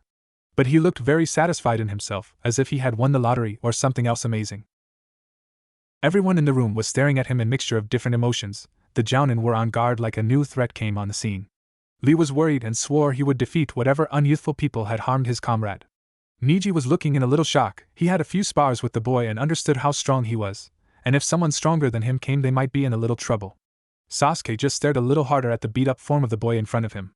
Tenten was immediately worried for him since she didn't know how long he had to deal with limping coming here. The 2 female medics were concerned and rushed him, trying to get him onto a couch so they could help him as he had helped them. They didn't want to owe anything to a genin. Narumi herself just stared in horror as she looked on the beat-up form of her precious brother. "I had a debate," was all he said, as if it explained everything. A loud thump was heard as every single person's face faulted onto the floor at his explanation. "And debate? What kind of debate could lead to this kind of damage, Naruto-san?" Tenten asked, more than a little irritated. "A good debate. Arguing with good opponents, knowing every counter-argument, and every point inside and outside. It was awesome," he said with a small grin. At this point, Narumi had a giant tick mark on her head, and her flaming red hair had divided into 9 different parts with genjutsu flames in the background and in her eyes. Her mother had taught this in case she needed to put her foot down on someone who wasn't getting the point of something. Much to both Kushina's and Narumi's joy, it was just like Gai's sunset genjutsu. It was unbreakable Naruto. She yelled, bringing her fist down on his head. After his face was imprinted in the couch, she got him to sit up, and hugged him, saying how worried she was for her brother. Of course, Sakura attempted to follow her with yelling and trying to brain him for the many bruises on her limbs from the balls she had thrown at her from the tree walking exercise. Baka! Sakura yelled while bringing her fist down and attempting to jelly his brain. Of course it was not to be, as she was met with a single finger holding her fist back coming from the injured blonde himself, as his sister was still hugging his head. The fact that her entire fist lost against one of his fingers just cemented the foothold that had been growing in her mind, that Naruto Uzumaki Namikaze was stronger than her and quite possible smarter, maybe not in academic studies. Her pride wouldn't let that go, but in the areas that mattered, understanding the knowledge that you knew, common sense, strategy, everything that she prized herself on, he was better. He didn't even have to look to block her strike.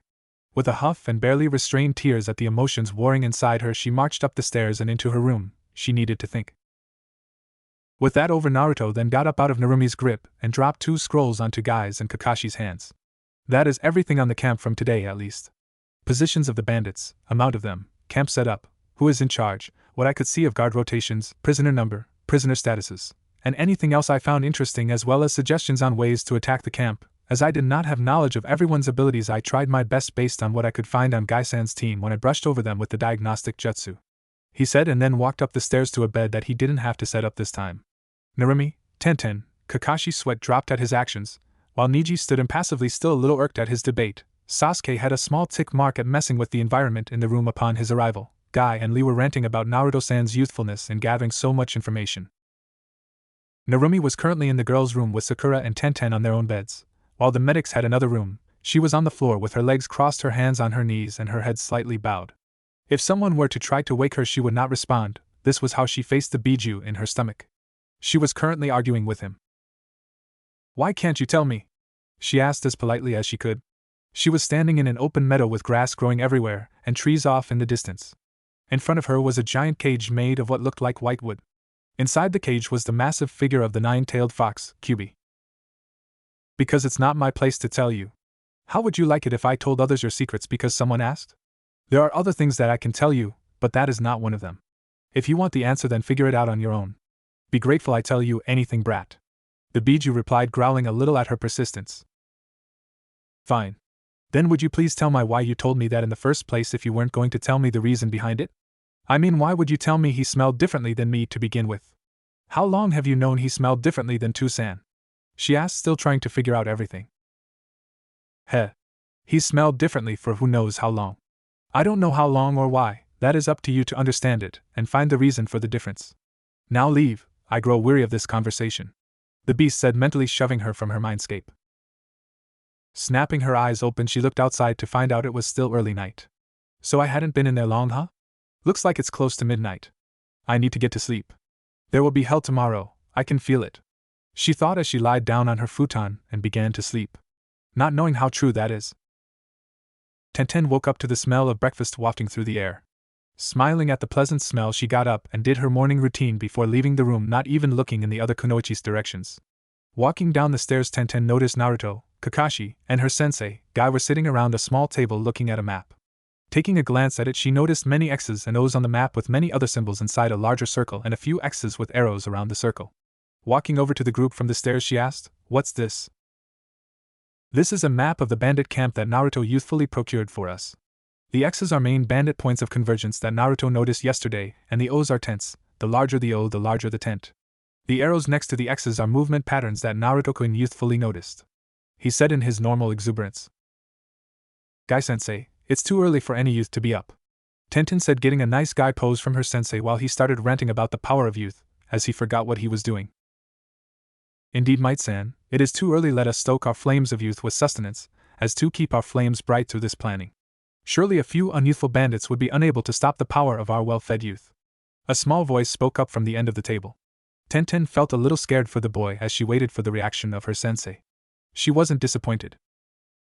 "YOSH. Let us feed our youthful bodies so our flames may burn brighter than ever before. Naruto." Of course, as soon as he said the boy's name, Tenten was horrified that another person might be able to do it with her sensei, but was rather shocked at what came next. "No," the small voice said as the blonde left the table, leaving a weeping Gai and a Kakashi whose shoulders were shaking ever so slightly. Tenten was understandably awed at him as she watched him just deny her sensei the most horrifying genjutsu ever, the youthful sunset genjutsu, unbreakable and unbeatable, scarring everyone and everything in the vicinity. It was rumored to be a TNI technique that could overthrow Ibiki in his position of top interrogator if it was ever used on any prisoners. She had to get his teaching if he could lead Guy like that and then deny him the chance of the sunset genjutsu. Naruto-sensei! She almost yelled, trying to get his attention. As he turned around, he found one Tenten Higurashi on her knees with her hands folded together and looked pleading to him. Teach me your ways. Please, Naruto-sensei. I will learn whatever you have to teach me and do whatever you asked me to. She pleaded, trying to have someone teach her to guard her sanity around the Green Sunset duo. Why? He merely asked.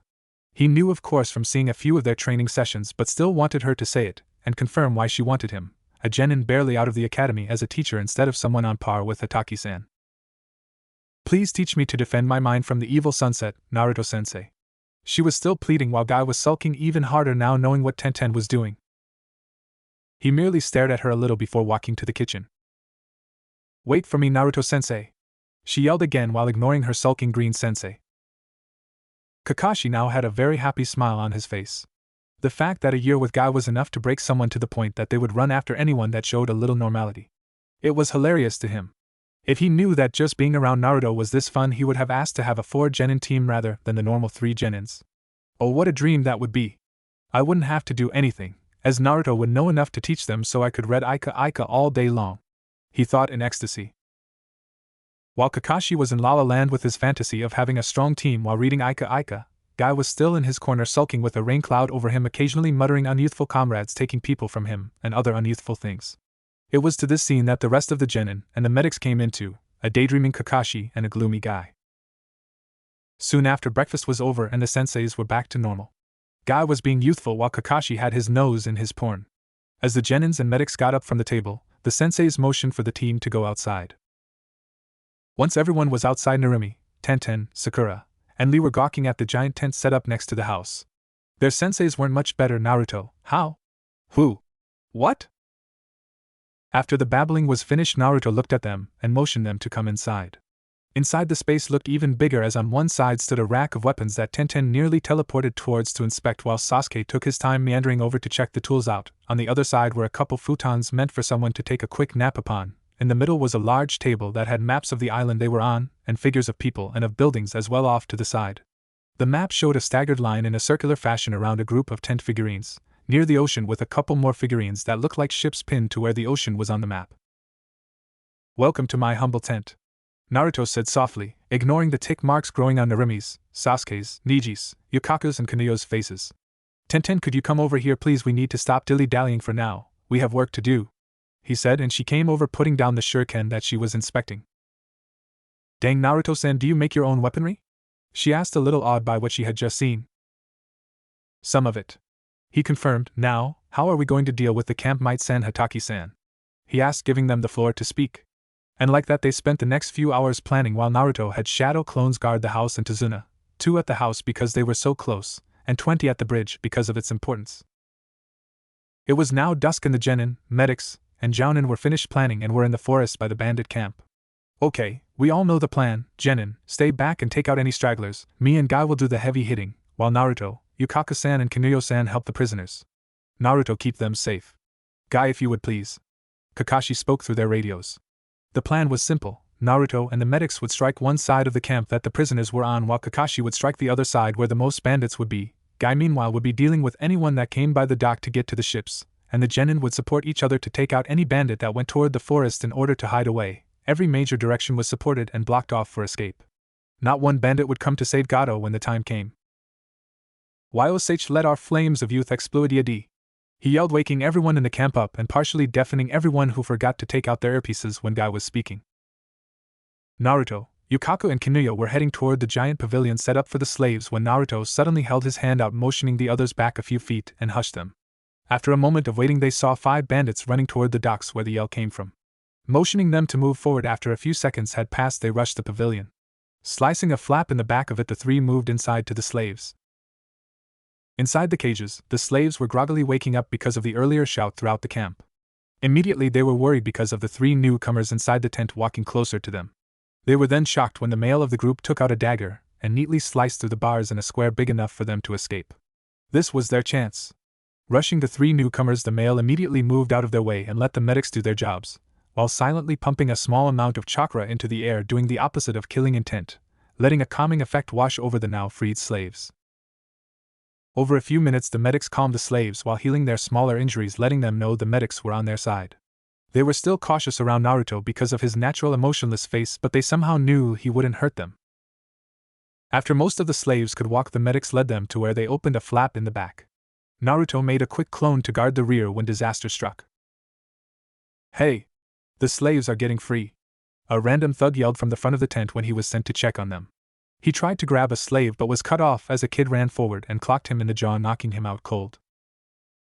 "Go!" he said in a slightly raised voice as he moved back to the rear and had 3 clones take the sides and the front of the group as the medics were leading them away from the camp to the forest near where they had set up a larger pavilion with futons for them to rest at to sleep over their stressful situation. "Move!" He hurried them through the flap of the tent after checking that no one was nearby. After most everyone was through, Naruto looked back in the cages for anyone that they missed and saw a small child no older than 6 still in the farthest cage, huddled up trying to keep everything away. Moving towards the child, he noticed it was a long-haired girl with rags for clothes. Pumping a larger amount of calming chakra around him, he shook her shoulder. "Hey, time to wake up. We need to leave," he said in a far kinder tone than he had used in a long time. Groaning a little, the girl turned around and cringed slightly at the male face before calming down at the peaceful feeling around her. It didn't take long before her shell of fear cracked, and she lunged at the stranger and bawled her eyes out in sorrow at what had happened to her and the other nice ladies while they were prisoner. Naruto picked the little girl up, noticing how light she was, and held her, sharing warmth and calming feelings spreading through his chakra in the air. He silently made a shadow clone and switched with it so the clone could carry the child to the pavilion to be with the others. She was still bawling her eyes out. Moving toward the flap in the tent, he and the clone carrying the child went outside and saw the group still there waiting for their guard. 5 bandits were unconscious on the ground around the group.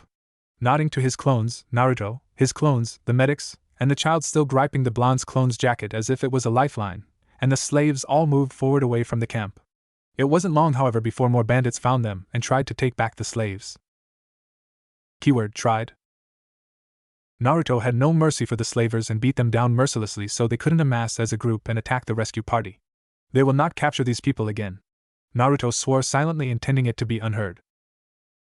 Too bad it was heard by a few of the children, and the child still holding his clone's jacket. As for the rest of the Konoha ninjas, Guy was keeping them away from the docks with his fast and furious taijutsu, showing his strength.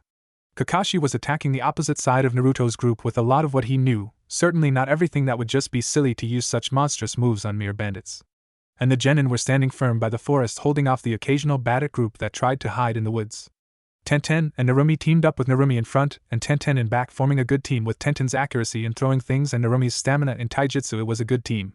Sakura and Lee had teamed up as well, Sakura depending on Lee a little more than she would have liked, but it was what they had to do to make sure she came out alive, with Lee ripping through bandits with his screams of youth and taijutsu, and Sakura staying more towards the back with ranged attacks, helping where she could.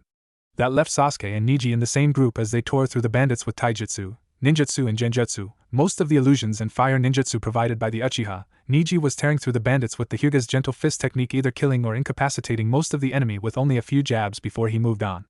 They were the scariest of the duos. It went on like that for a few hours before everything calmed down. By the time everything was said and done, everyone had their first kill. Sakura had thrown up multiple times, but was still trying to help and improve herself. She had thought about a lot the night before after Naruto had stopped her fist. It was enough to break her fangirlish tendencies most of the way, at least. Sasuke had taken it like a champ and had only broken down after the attack finished. Narumi had held it in with Kyuubi's help and reassurance that she wasn't a monster from killing them. Her new friend Tenten had comforted her as well afterwards. Guy's team had already had their first kills and was better than them, but still had to take a few minutes alone. Naruto had it worse though, as he had slaughtered the bandits heading towards the rescue group as they quickly moved through the edge of the camp away from the bandits chasing them. Naruto had left clones with them as guards and stayed behind to keep the bandits away from the group. He had no mercy for slavers. No person should be forced into service to another. It was wrong in his mind, so he took out their vengeance for them. Legs, arms, and other body parts were littered behind the party as they moved farther away. He was throwing up and dry heaving after that, for he didn't know how long. It was all he could do to push the memories back for now until everything had washed over and then deal with it properly. Shakily he got up and started moving towards where he, his clones, and the medics had set up the pavilion. The real Naruto had shown up at the pavilion only moments after they themselves had reached it and piled onto the futons as they were checked. The ex-slaves had warmed up to him considerably since the rescue had begun and had let him do checkups on some of them as well, some of the children especially who had heard his promise in guarding them from the bad men. It was the children who looked up at him with awe that he found both amusing and regretful at what had happened earlier. I couldn't help it. I have to heal these people then deal with it later. They need me strong right now. I can grieve for the loss of life later. Until then I just need a smile and to heal them for now. He thought as he kept healing those that came to him. It was both the children and some of the women who wanted to thank him for guarding them during their escape. He noticed that Tenga was with a different healer staying away from him. He was fine with it though he had expected that if not outright attacks from some of the women. In the middle of the tent were the children staying on their futons, sometimes cuddled up with some of the other children or adults. The older ones had stayed on the outer more edge of the ring of futons. In the end more than half the futons were empty because of people staying together on a single futon or had moved their futon next to someone else's to huddle up together in security. After everyone had been treated, Naruto went to the middle of the ring of futons, sat down on a pillow and started pumping out calming chakra again like he had done with the distraught child earlier. She had been one of the first ones helped and had been out like a light once she had hit the pillow. The day of emotional stress was too much. Waking up in captivity again and watching as the older women got dragged away for who knows how long, and then brought back whimpering in an even more disheveled state, and then saved during the night, and then running away, it was too much for the small girl. Naruto soon found himself to be the occupant of the medic's attention as they finished treating their patients. They noticed the calming effect of the chakra in the air and had wondered where it had come from. Knowing it came from him of all people was odd. When they had reached Tazuna's house at first glance they had mistaken Naruto for a cold-blooded killer. It was hard not to with his face being the way it was. No emotion, no nothing that they could see or sense from him.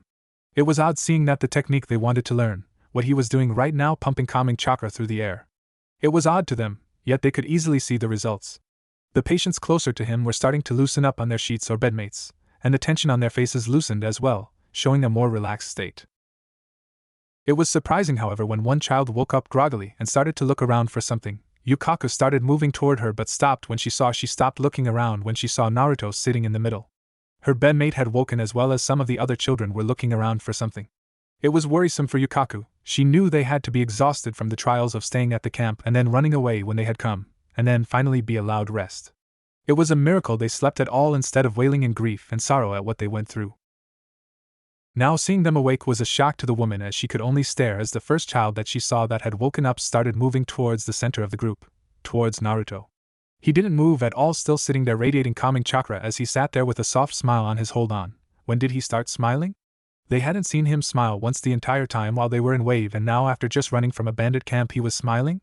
She shook her head, getting rid of the shock that was Naruto smiling.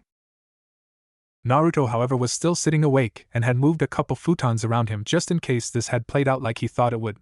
Why wouldn't children who had trying days move closer to someone who radiated warmth and a calming presence? Though he was surprised when the girl he saved climbed on his lap and then fell asleep. He couldn't help but chuckle inwardly. Still smiling softly, he saw another few children scoot closer to him until it looked like a fort of lumpy blankets surrounded him. He couldn't help himself when he whispered out, "I will keep you all safe, and the bad men won't touch you anymore."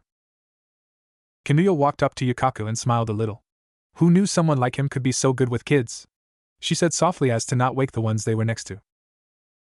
Yukaku nodded before she led Kinuyo to the opening to the tent and went outside, where they found Kakashi, his team, Guy and his team as well, standing there muddy, bloody, and with green faces with all that had went on that day. Not to say Guy and Kakashi were green, they held themselves better than the new Genins and barely a year out of the academy children. "Kakashi, do you have any jutsu that could clean you up a bit before going inside? I'm afraid of what might happen if the patients should see you like that," Yukaku said, worried about having some of the females relapse into shock or try and attack them. As their group was led away from the tent for washing back in the tent, Naruto could be seen smiling softly, still pumping chakra through the air, giving all the girls, boys and women pleasant dreams while they were asleep. Above the sleeping children and freed prisoners were 3 sets of ghostly eyes watching the blonde with intensity, all the while communicating telepathically with each other. "Is he the one?" the blue eyes asked. "Indeed, yes, he is. I watched him throughout the day. He was so much fun to watch. And he's good with kids. He, the green eyes giggled out. "Enough, you know we can't do anything without him summoning us first." Blue eyes again. "Oh, would you two get a grip already? We only came to observe him and deem if he is worthy or not." The yellow eyes communicated now. HMFF. Now it was both the green and blue eyes that communicated while turning away from each other to stare back at the not-so-asleep blonde. Naruto wasn't sure what time it was now, but he needed these kids to get off of him. He wasn't a jungle gym, darn it. Throughout the night the kids had draped themselves all over him and had slept on him. Only his head wasn't covered in blankets from all of the kids over and around him. Of course there were other reasons he wanted them off for now, because he was running on fumes for chakra. He had been channeling chakra throughout the night, with the amount dwindling down to almost an insignificant effect on the girls and boys on and around him, which only made them scoot closer to him for his warmth and comforting presence. Fortunately someone above listened to his pleas and Yukaku entered the room, very amused at the blonde's position. He hadn't moved throughout the night, so understandably he was a little sore. Locking eyes with her, he mouthed help. And help she did. Walking up to the pile of blankets and children, she chuckled a moment before she started waking them for the day. And wake they did. At first it was only the farthest kids that wanted anything to do with waking up and then falling back to sleep near their person made of comfort and blankets. But they did get up only to walk back to the other beds and immediately plop back down, going back to sleep. Naruto only chuckled a little at their attitude towards waking up. It had been a trying day for all of them, him included.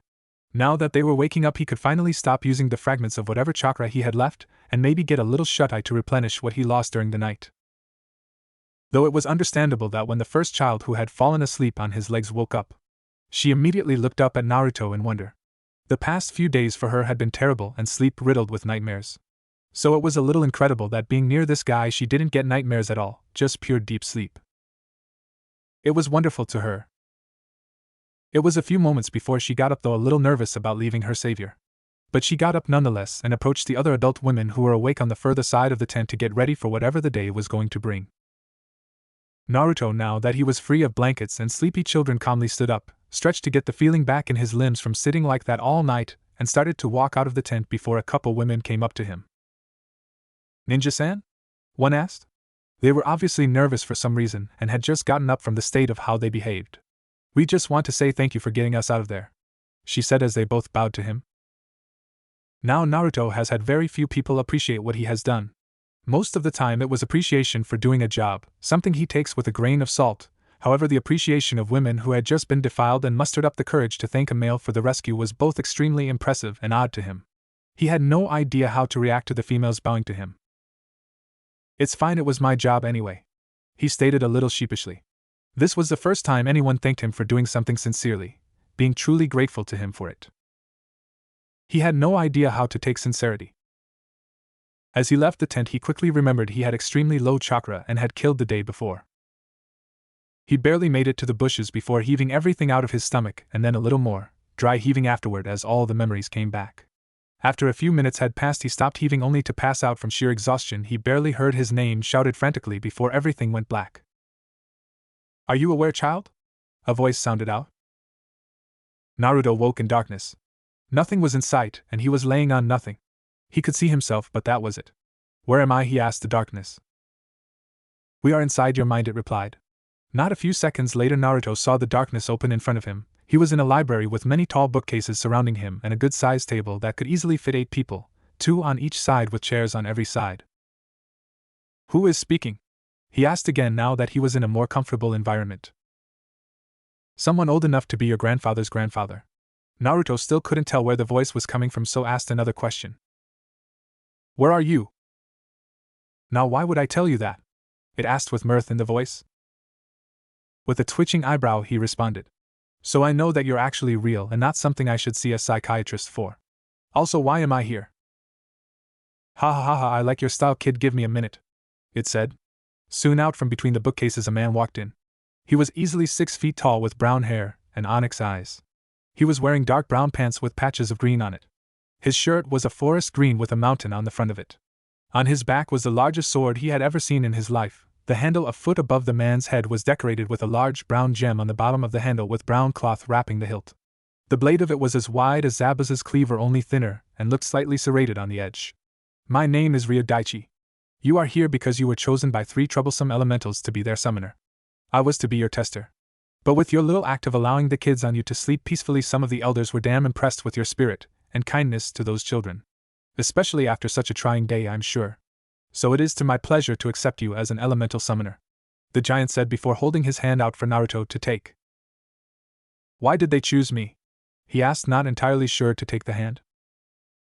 "They choose you for their own reasons, be they noble, perverted, I don't know. All I know is that one day those three showed up on my doorstep and asked for permission to choose their summoner," he said, not dropping his hand. "Then I'll just have to ask them for myself when I meet them, won't I?" he said, smirking a little before clapping hands with the man. Immediately he felt a slight burning on his back. "What the?" he said, cringing at the feeling a little.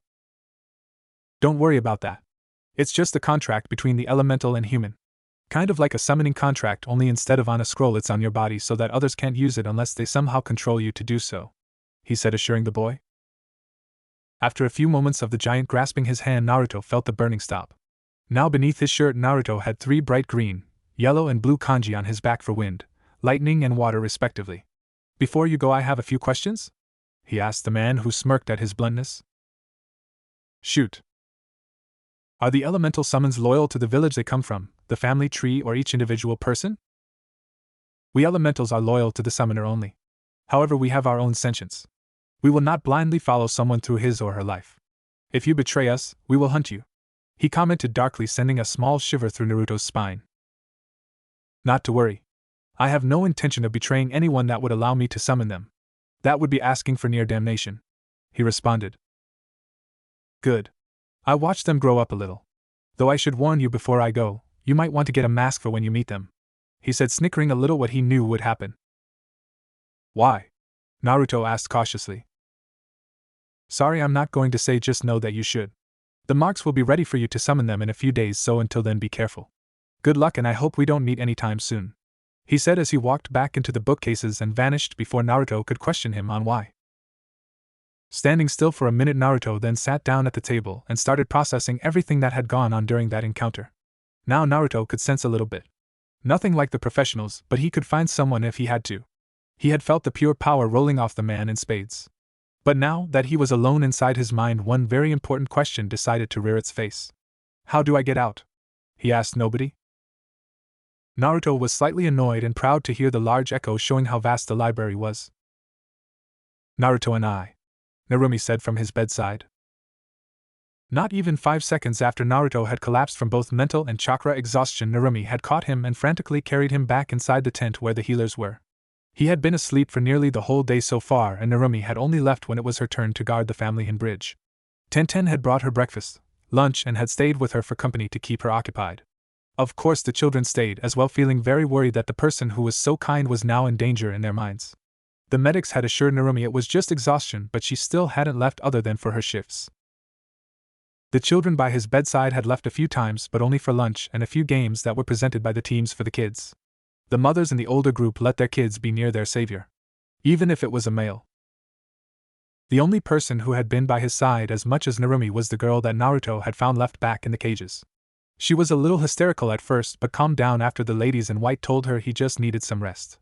Mostly she just sat in a different futon with her knees up and her eyes poking over them to stare at Naruto, as if watching him, waiting for him to wake up or need something. Narumi and the girl had a few conversations through the day, mostly about Naruto, but they occasionally strayed. Narumi learned her name was Nagako Yuki. Narumi, while she was watching over her brother, had noticed a few of the glances from the older women in the tent at the boy and honestly wondered what they were for. They seemed more curious about something than anything else. One woman in particular. She stood at a proud 5 feet 5 inches with dirty black hair and a stance that oozed military training from somewhere. She had kept staring at Naruto with curiosity and wariness, as if she was fighting the urges to know him better or keep away from him. She kept bouncing her attention from the other women who were walking around the tent to Naruto, who just lay there motionless aside from his breathing. The day passed and Narumi went back to Tezuna's house to sleep. Nagako, who had been sitting there, stayed there watching him. Now instead of watching him sleep, she pulled a couple blankets over him with the ladies in white helping and then curled up next to him as if to keep warm next to him. Not long after that, a few other children had the same idea. It totaled up to 5 kids who stayed next to him that night. All girls, funnily enough. One girl with dirty blonde hair slept to his right with her blanket mostly on him to try and keep him warm like he had the night before. The second girl had dark blue hair that slept on his right with her wrapped around his arm. Third was a girl with light brown hair that slept on top of his first blanket with another one on top of her, sandwiching her between blankets on top of him. The fourth girl had a darker shade of brown hair that curled up next to his head with her blanket on her, not wanting to keep his head under a blanket as that could disrupt his breathing. Any and every child who has put their head under a blanket knows it gets stuffy under a blanket after a while. And lastly was Nagako, who now had cleaner black hair, had curled up next to his legs with her back touching his calf. The medics just cooed at the sight before dealing with everyone else. Unknown to Naruto were the three ghostly eyes at the top of the tent now staring down at him in unhidden joy and ecstasy. Naruto woke up very warm. Trying to move, he then noticed a few weights on his arms and another weight on his chest with something pressing on his leg. Opening his eyes, he looked down to see 4 girls near him with their blankets on top of him. Softening his eyes, he then felt breathing on his ear. Confused slightly, he turned his head and noticed another girl right next to his head wrapped in a blanket. All of them were sleeping. He was trapped. Crap. How did I end up in this? He thought as he laid his head back down.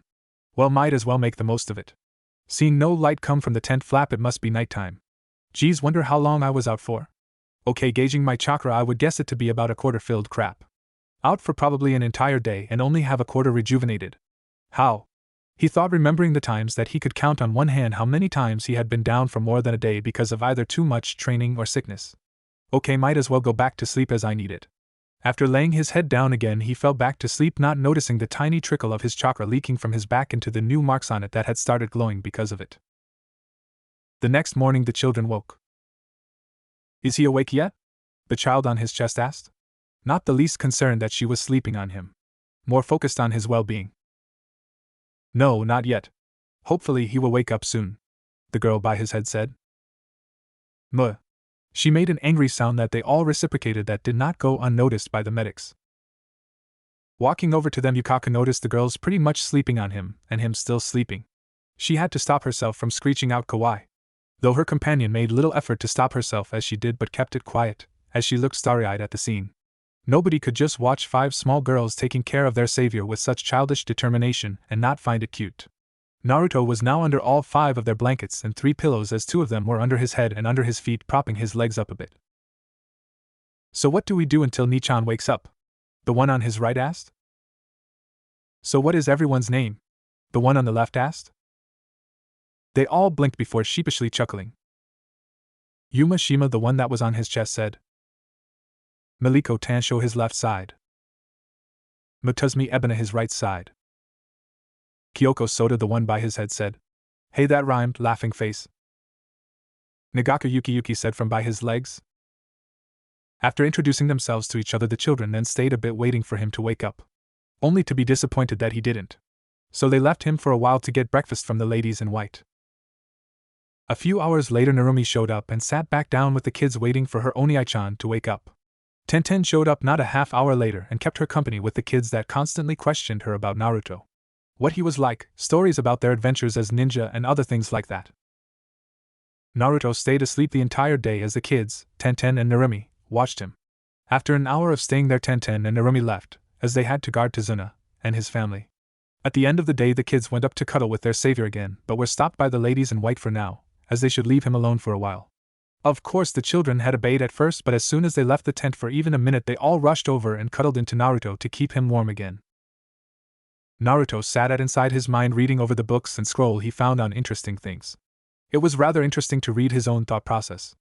Around him were 3 whiteboards filled with writing and diagrams of different things as he went through the scrolls and textbooks.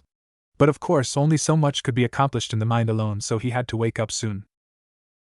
It was funny to him. He had only been here once and had gotten the hang of getting here rather quickly, as it took only a few tries while under the children to get here. What also surprised him was the organization method in the bookcases. It seemed it went in a chronological order, starting from the door to his consciousness body, and went on a thin path to the table. Then to the right of the table was all the ninja knowledge, while everything else was on the left. Starting from the door to the table was the beginning of when he started researching chakra and jutsu theories. Truth be told, he had forgotten a number of them and had went through a few of the books for fun just to refamiliarize him with the content. He had knowledge of a lot of every chakra type and style, be they elemental ninjutsu, sealing, taijutsu forms, genjutsu, medical knowledge, and practically everything in between. He had gone through 20 books and 40 scrolls in total. Getting up, he stretched from being seated so much. Even if he was still in his mind, it was odd to him. Looking back at the last board he occupied with designs, he smiled. It was nearly finished. For barely a moment, Naruto had a hungry grin on his face as he looked at the seal formula on the board. It had taken a lot to go through everything to find the right way to mix the matrices right, but he had done it. He just needed something to test it on. Wiping the grin off of his face, Naruto retook his neutral face with a hint of a smile as he turned back to the door to his conscious. It just occurred to him how much space was in his mind as his feet took him to the door to being conscious. Opening the door, he jumped into the blackness that was the space between unconsciousness and consciousness. Ake yet? Something from his right asked. He felt the familiar weights of the children from when he last woke up. Well, I'm awake, who are you asking for? He asked, opening his eyes. Immediately he was bombarded with 5 voices yelling out Anai-chan. Chuckling a little, he felt the 5 weights crash onto his blankets, and then him. It was odd to him. To have 5 people, children even, who not days prior were held captive by bandits, and what they had seen because of it. Naruto couldn't understand their strength. To overcome that and to be so happy that he was back awake, even if he did save them from the camp, he couldn't truly understand their happiness. Of course, his queries were to be furthered to another day. Naruto-san. The bridge is being attacked, one medic said frantically after noticing he was awake. That woke him up from the last of his grogginess. Grumbling at the timing, he sat up and looked around for his clothes. Fortunately, he found them not far from his bedside. Ducking under a blanket to change, he quickly took stock of his chakra. Crap. Still only half? What the hell is going on? He thought worriedly. It's not every day an Uzumaki is held down because of chakra exhaustion, even less for more than one day. Donning his gear, Naruto took out a scroll and made a weak shadow clone, giving it mental orders on what to do, and nodded and wrote on a scroll the original had given it. It had a lot to do before it was finished. After giving the scroll to his clone, Naruto had raced out of the tent, sending the children a wave and goodbye. So where's the antisocial blondie? Zabuza asked as he traded blows against Kakashi. Guy's team was protecting the medics. Now that they had recovered from the bandit attack, they had taken turns guarding the family, the bridge, and the medic tent. Now it was Kakashi, Narumi, and Sakura guarding the bridge, Narumi dueling with the fake hunter Nin, and Kakashi against Zabuza with Sakura guarding Tazuna. Narumi barely had time to send a clone to the medic tent where Guy's team was, so it was going to be close. It was Narumi against an ice user and Kakashi versus a member of the 7 Swordsmen of the Mist. Not good odds in her eyes. Zabuza had come with the mist, knocking all the workers out as he waited for his target. Of course, if her Nai-chan had been awake, this would have been much easier in her opinion. No mist, easy to see everything, and a strong ninja for backup. Very helpful in her humble opinion. Not to mention that he would probably know the best way to fight an opponent with a Kekkai Genkai. Yikes! She said in alarm as she weaved her way around a few Saban. Moving slowly forward, Narumi used her handy kunai to deflect the nasty Saban. Of course, when a solution is found, a new problem must be faced. Water style, 1,000 flying water needs of death, her opponent said, stomping the water on the ground. As the water flew up from the mist and the ground, it converged and shot at Narumi. Gathering chakra in her legs, Narumi jumped over the technique and grabbed another kunai to let fly at the Hunter Nin. Said Hunter Nin blocked it with Sanban laced between his fingers and quickly bringing up another Sanban laced hand to block the twin kunai wielded by Narumi. Separating from each other, the two took a moment to gauge each other before the Hunter Nin spoke. You've done well to fight me so far. However, I apologize, as I must finish this quick for Zabuza-sama. Ice style, demonic ice mirrors, she said, flying through a few seals that Narumi couldn't track because of the sheer speed. Much to Narumi's shock, ice rose around her. Raising her guard even higher, she could feel she was in trouble. Her shock rose as she soon saw reflections of the Nin in every mirror surrounding her. I'm sorry it's come to this, but I will make it quick as my speed in these mirrors are supreme. Allow me to demonstrate, the ninja said as soon Sanban were flying at her from every direction. Narumi couldn't keep track of everything and was soon riddled with needles. QB. I'm going to need help with this one, she thought to the demon that nodded its giant head, sending a small amount of its chakra to her, bursting the Sanban out of her and giving her a much-needed boost. Speaking out loud now, she spoke now in a more gravely tone than before. You would do well to study your opponent more if you think a few needles can kill me, she said before charging a mirror and smashing through, sending the ninja into shock before realizing that he was now flying backwards through the air because of the force of the punch and cracking his mask. Narumi charged the ninja and reared her fist back, only to stop as she recognized the face as the one she saw in the forest not a few days before, after she had put Inari in his place after he tried to use her brother as an example of how comfy their life must be. Sakura and Sasuke were shocked into silence because of the light she shed on her brother. Why Haku? The sheer emotion in her voice made Haku cringe lightly on the inside. Because I am his tool, Narumi-san. I am now broken as I failed my task to bring victory to Zabuza-sama. Please bring an end to this broken tool's life, Haku said, smiling lightly as if he wasn't talking about committing suicide because of his failure. Feeling a new presence on the bridge, Narumi looked at Haku and kept him busy by telling his story while focused on Haku and the new presence's movements. Naruto stood at the start of the bridge watching the fights. The mist had cleared enough that he could see Zabuza trapped and Kakashi racing toward his opponent with lightning cupped in his hand. Stretching his senses, Naruto could faintly feel the new presences at the back of the bridge. Narrowing his eyes, he decided he needed a few more seconds before it was time to show himself and Gato at the end of the bridge. Of course, he could just go around everyone and slam the back of the large group. Naruto barely had time to register the loss of Zabuza's presence because of the lightning exploding in his chest before he raised his hands into a single seal and pushed his hands forward, amassing his control over the technique further before launching it. He needed to be careful if he wanted to keep a healthy amount of chakra for fighting the mob at the end of the bridge. Just as Kakashi was sliding his out of Zabuza's corpse, he noticed a fairly strong wind blowing from the start of the bridge. A little irked at the timing, he smiled as he looked at his teacher's son. Wind style, great breakthrough. Kakashi could barely hear it before strong winds appeared and blew the mist away, showing his other cute genins. And the mob at the end of the bridge with a short midget in the lead. Well. Who would have thought you were nothing but a baby demon? Couldn't even take out an old drunk. Better luck next life, ha ha ha. Now would you shinobi be so kind as to move? I think with you being so tired already, a few hundred men would be too much for you. So why don't you just give up and hand him over? The midget said. Before Kakashi or Narumi could speak, Naruto made himself known. Not very well considering him being barely taller than the midget that was Gato, but still known. Wind style, cutting gale. Just as he said that, a mean breeze went through the bandits, who began losing their smirks as the wind started cutting through their clothes, skin, and leaving scratch marks on their weapons. Dropping his hands, Naruto charged the now panicking bandits. Taking out dual kunai, he ran at them and began tearing them apart, heedless of Narumi's screams for him to stay back. Going through the bandits, Naruto couldn't help but feel his queasiness coming back, but pushed past it as he kept blocking a few swords and other various weaponry. Of course, all strength comes to an end somewhere. Sometime in the crowd, Naruto got tired more quickly than he usually did, and it concerned him. Not to mention that the bandits were getting bolder. More attacks were focused on him, and to his and Narumi's horror, a few got through, stabbing him in the back. They weren't terrible wounds, but with his sudden strength loss, everything counted. Rushing forward, he took out 5 more while wounding a dozen extra and made it to Gato. Please don't kill me, I'll give you whatever you want, women, money, power? Anything. Gato didn't even hear the response, it was so low. Did you give the slaves or villagers any mercy, I wonder? Just as he finished saying that, Naruto made it to the midget and sliced his head off.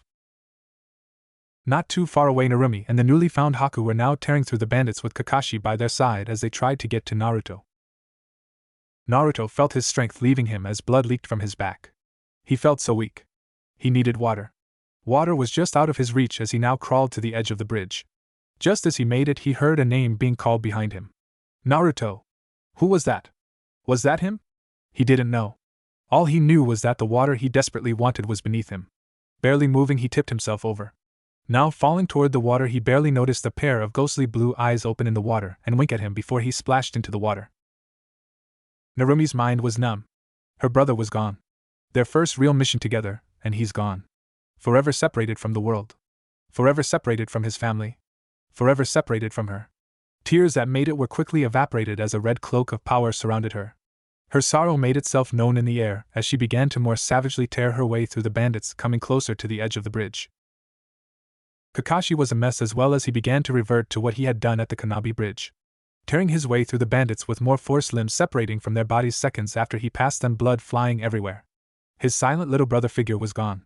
He was going to kill them. Murder. Destroy them. No bandit was safe. It didn't even take a minute for the remaining bandits to fall. All of it happening in front of the villagers that had banded together behind Inari. Narumi was still crying hours later as Tenten, letting her tears, held her flow freely. They were back in the medic tent to check on any wounds that had happened on the bridge. Some of the children were crying as well from overhearing the conversations of the adults. It was a good thing that the tent was now so close to Tazuna's house. Narumi didn't think she could make it that far. Guy's team and Kakashi were out searching for the body. They had left Tenten to help console Narumi, who had bonded a little bit with the weapons mistress. Hours later, Guy's team came back. Silent as a ghost, Narumi didn't hear them move. She only saw Guy shake his head. Eyes widening, she turned to Kakashi in hope it was a lie. Seeing him shake his head, her tears renewed as she cried. Her voice was gone now, it was just silent tears. It would take hours more for her tears to end. Naruto woke to darkness. Attempting to move, he found that to not be a smart move as his body madly protested. You really shouldn't be moving, you know. You were almost dead a few days ago. A motherly tone said from the shadows further ahead. Where am I? Naruto said as he attempted to get his bearings. He tried clearing his head, but it was harder than he remembered. As he kept trying, he remembered everything that had happened. You are in an elemental's cave. Mine, to be exact. The distinctly female voice said. Then thank you for letting me rest here. And may I ask who my host is? He said in a polite voice. He could still sense the woman's presence. It was well huge, to put it lightly. It was like an ocean suddenly decided to become a person. It was not wise to anger a person who had a lot more power than him. Just like Ryodaichi. Gladly. You're such a polite boy. My name is Ryo-Kai, the voice said as a woman stepped out of the back of the cave into the small light provided by torches that lit up with blue flames around the cave. She was around 5 feet 7 inches with a dark blue kimono on with lighter blue wave patterns. She had a katana strapped to her hip through her obi. She had a round face with a motherly smile on her face as she looked at Naruto.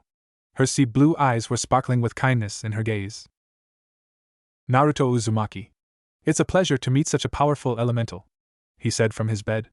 Sorry, I can't really bow at the moment, he added. He didn't know what would get on the woman's bad side, so being a very polite person was a smart thing at the moment. Tinkling laughs was his response, as he looked at the woman elemental in slight confusion. No problem. Have you summoned your elementals yet? She asked after her giggles left. No, I haven't yet. Not to mention my chakra is returning very slowly at the moment. I'm not sure I would be able to anyways. Naruto said, his worry returning on why his chakra was coming back so slowly. Daichi didn't tell you why? She questioned. Seeing a shake of the head, a small tick mark appeared on her face. Of course, leave it to the summoner to figure it out. Not to mention whatever else he left out. Okay, what all did Daichi tell you about elemental summons? She said in a more businesslike tone. Not much, to be honest, he said, replaying everything within Kai. Her slight tick mark grew, and now she had 4 tick marks. A strained smile grew her face as her fist was clenched, shaking slightly near her chest. As she calmed down some, she began explaining about the elementals. Okay, no, listen, because I'm not going to repeat myself. He's left it to me too often to explain elementals. Elemental summons are born few and far between. I believe the last elemental summoner where you were born was known as the Shodai Hokage, she said, stunning him into disbelief. Yes, Hashirama was an elemental summoner, and a powerful summoner as well. The only times he called on us was when he was fighting the Biju. Certain requirements must be met before elementals can be summoned. The first is that an elemental must choose the human in question. You were lucky enough to be chosen by 3. The second is that the person must be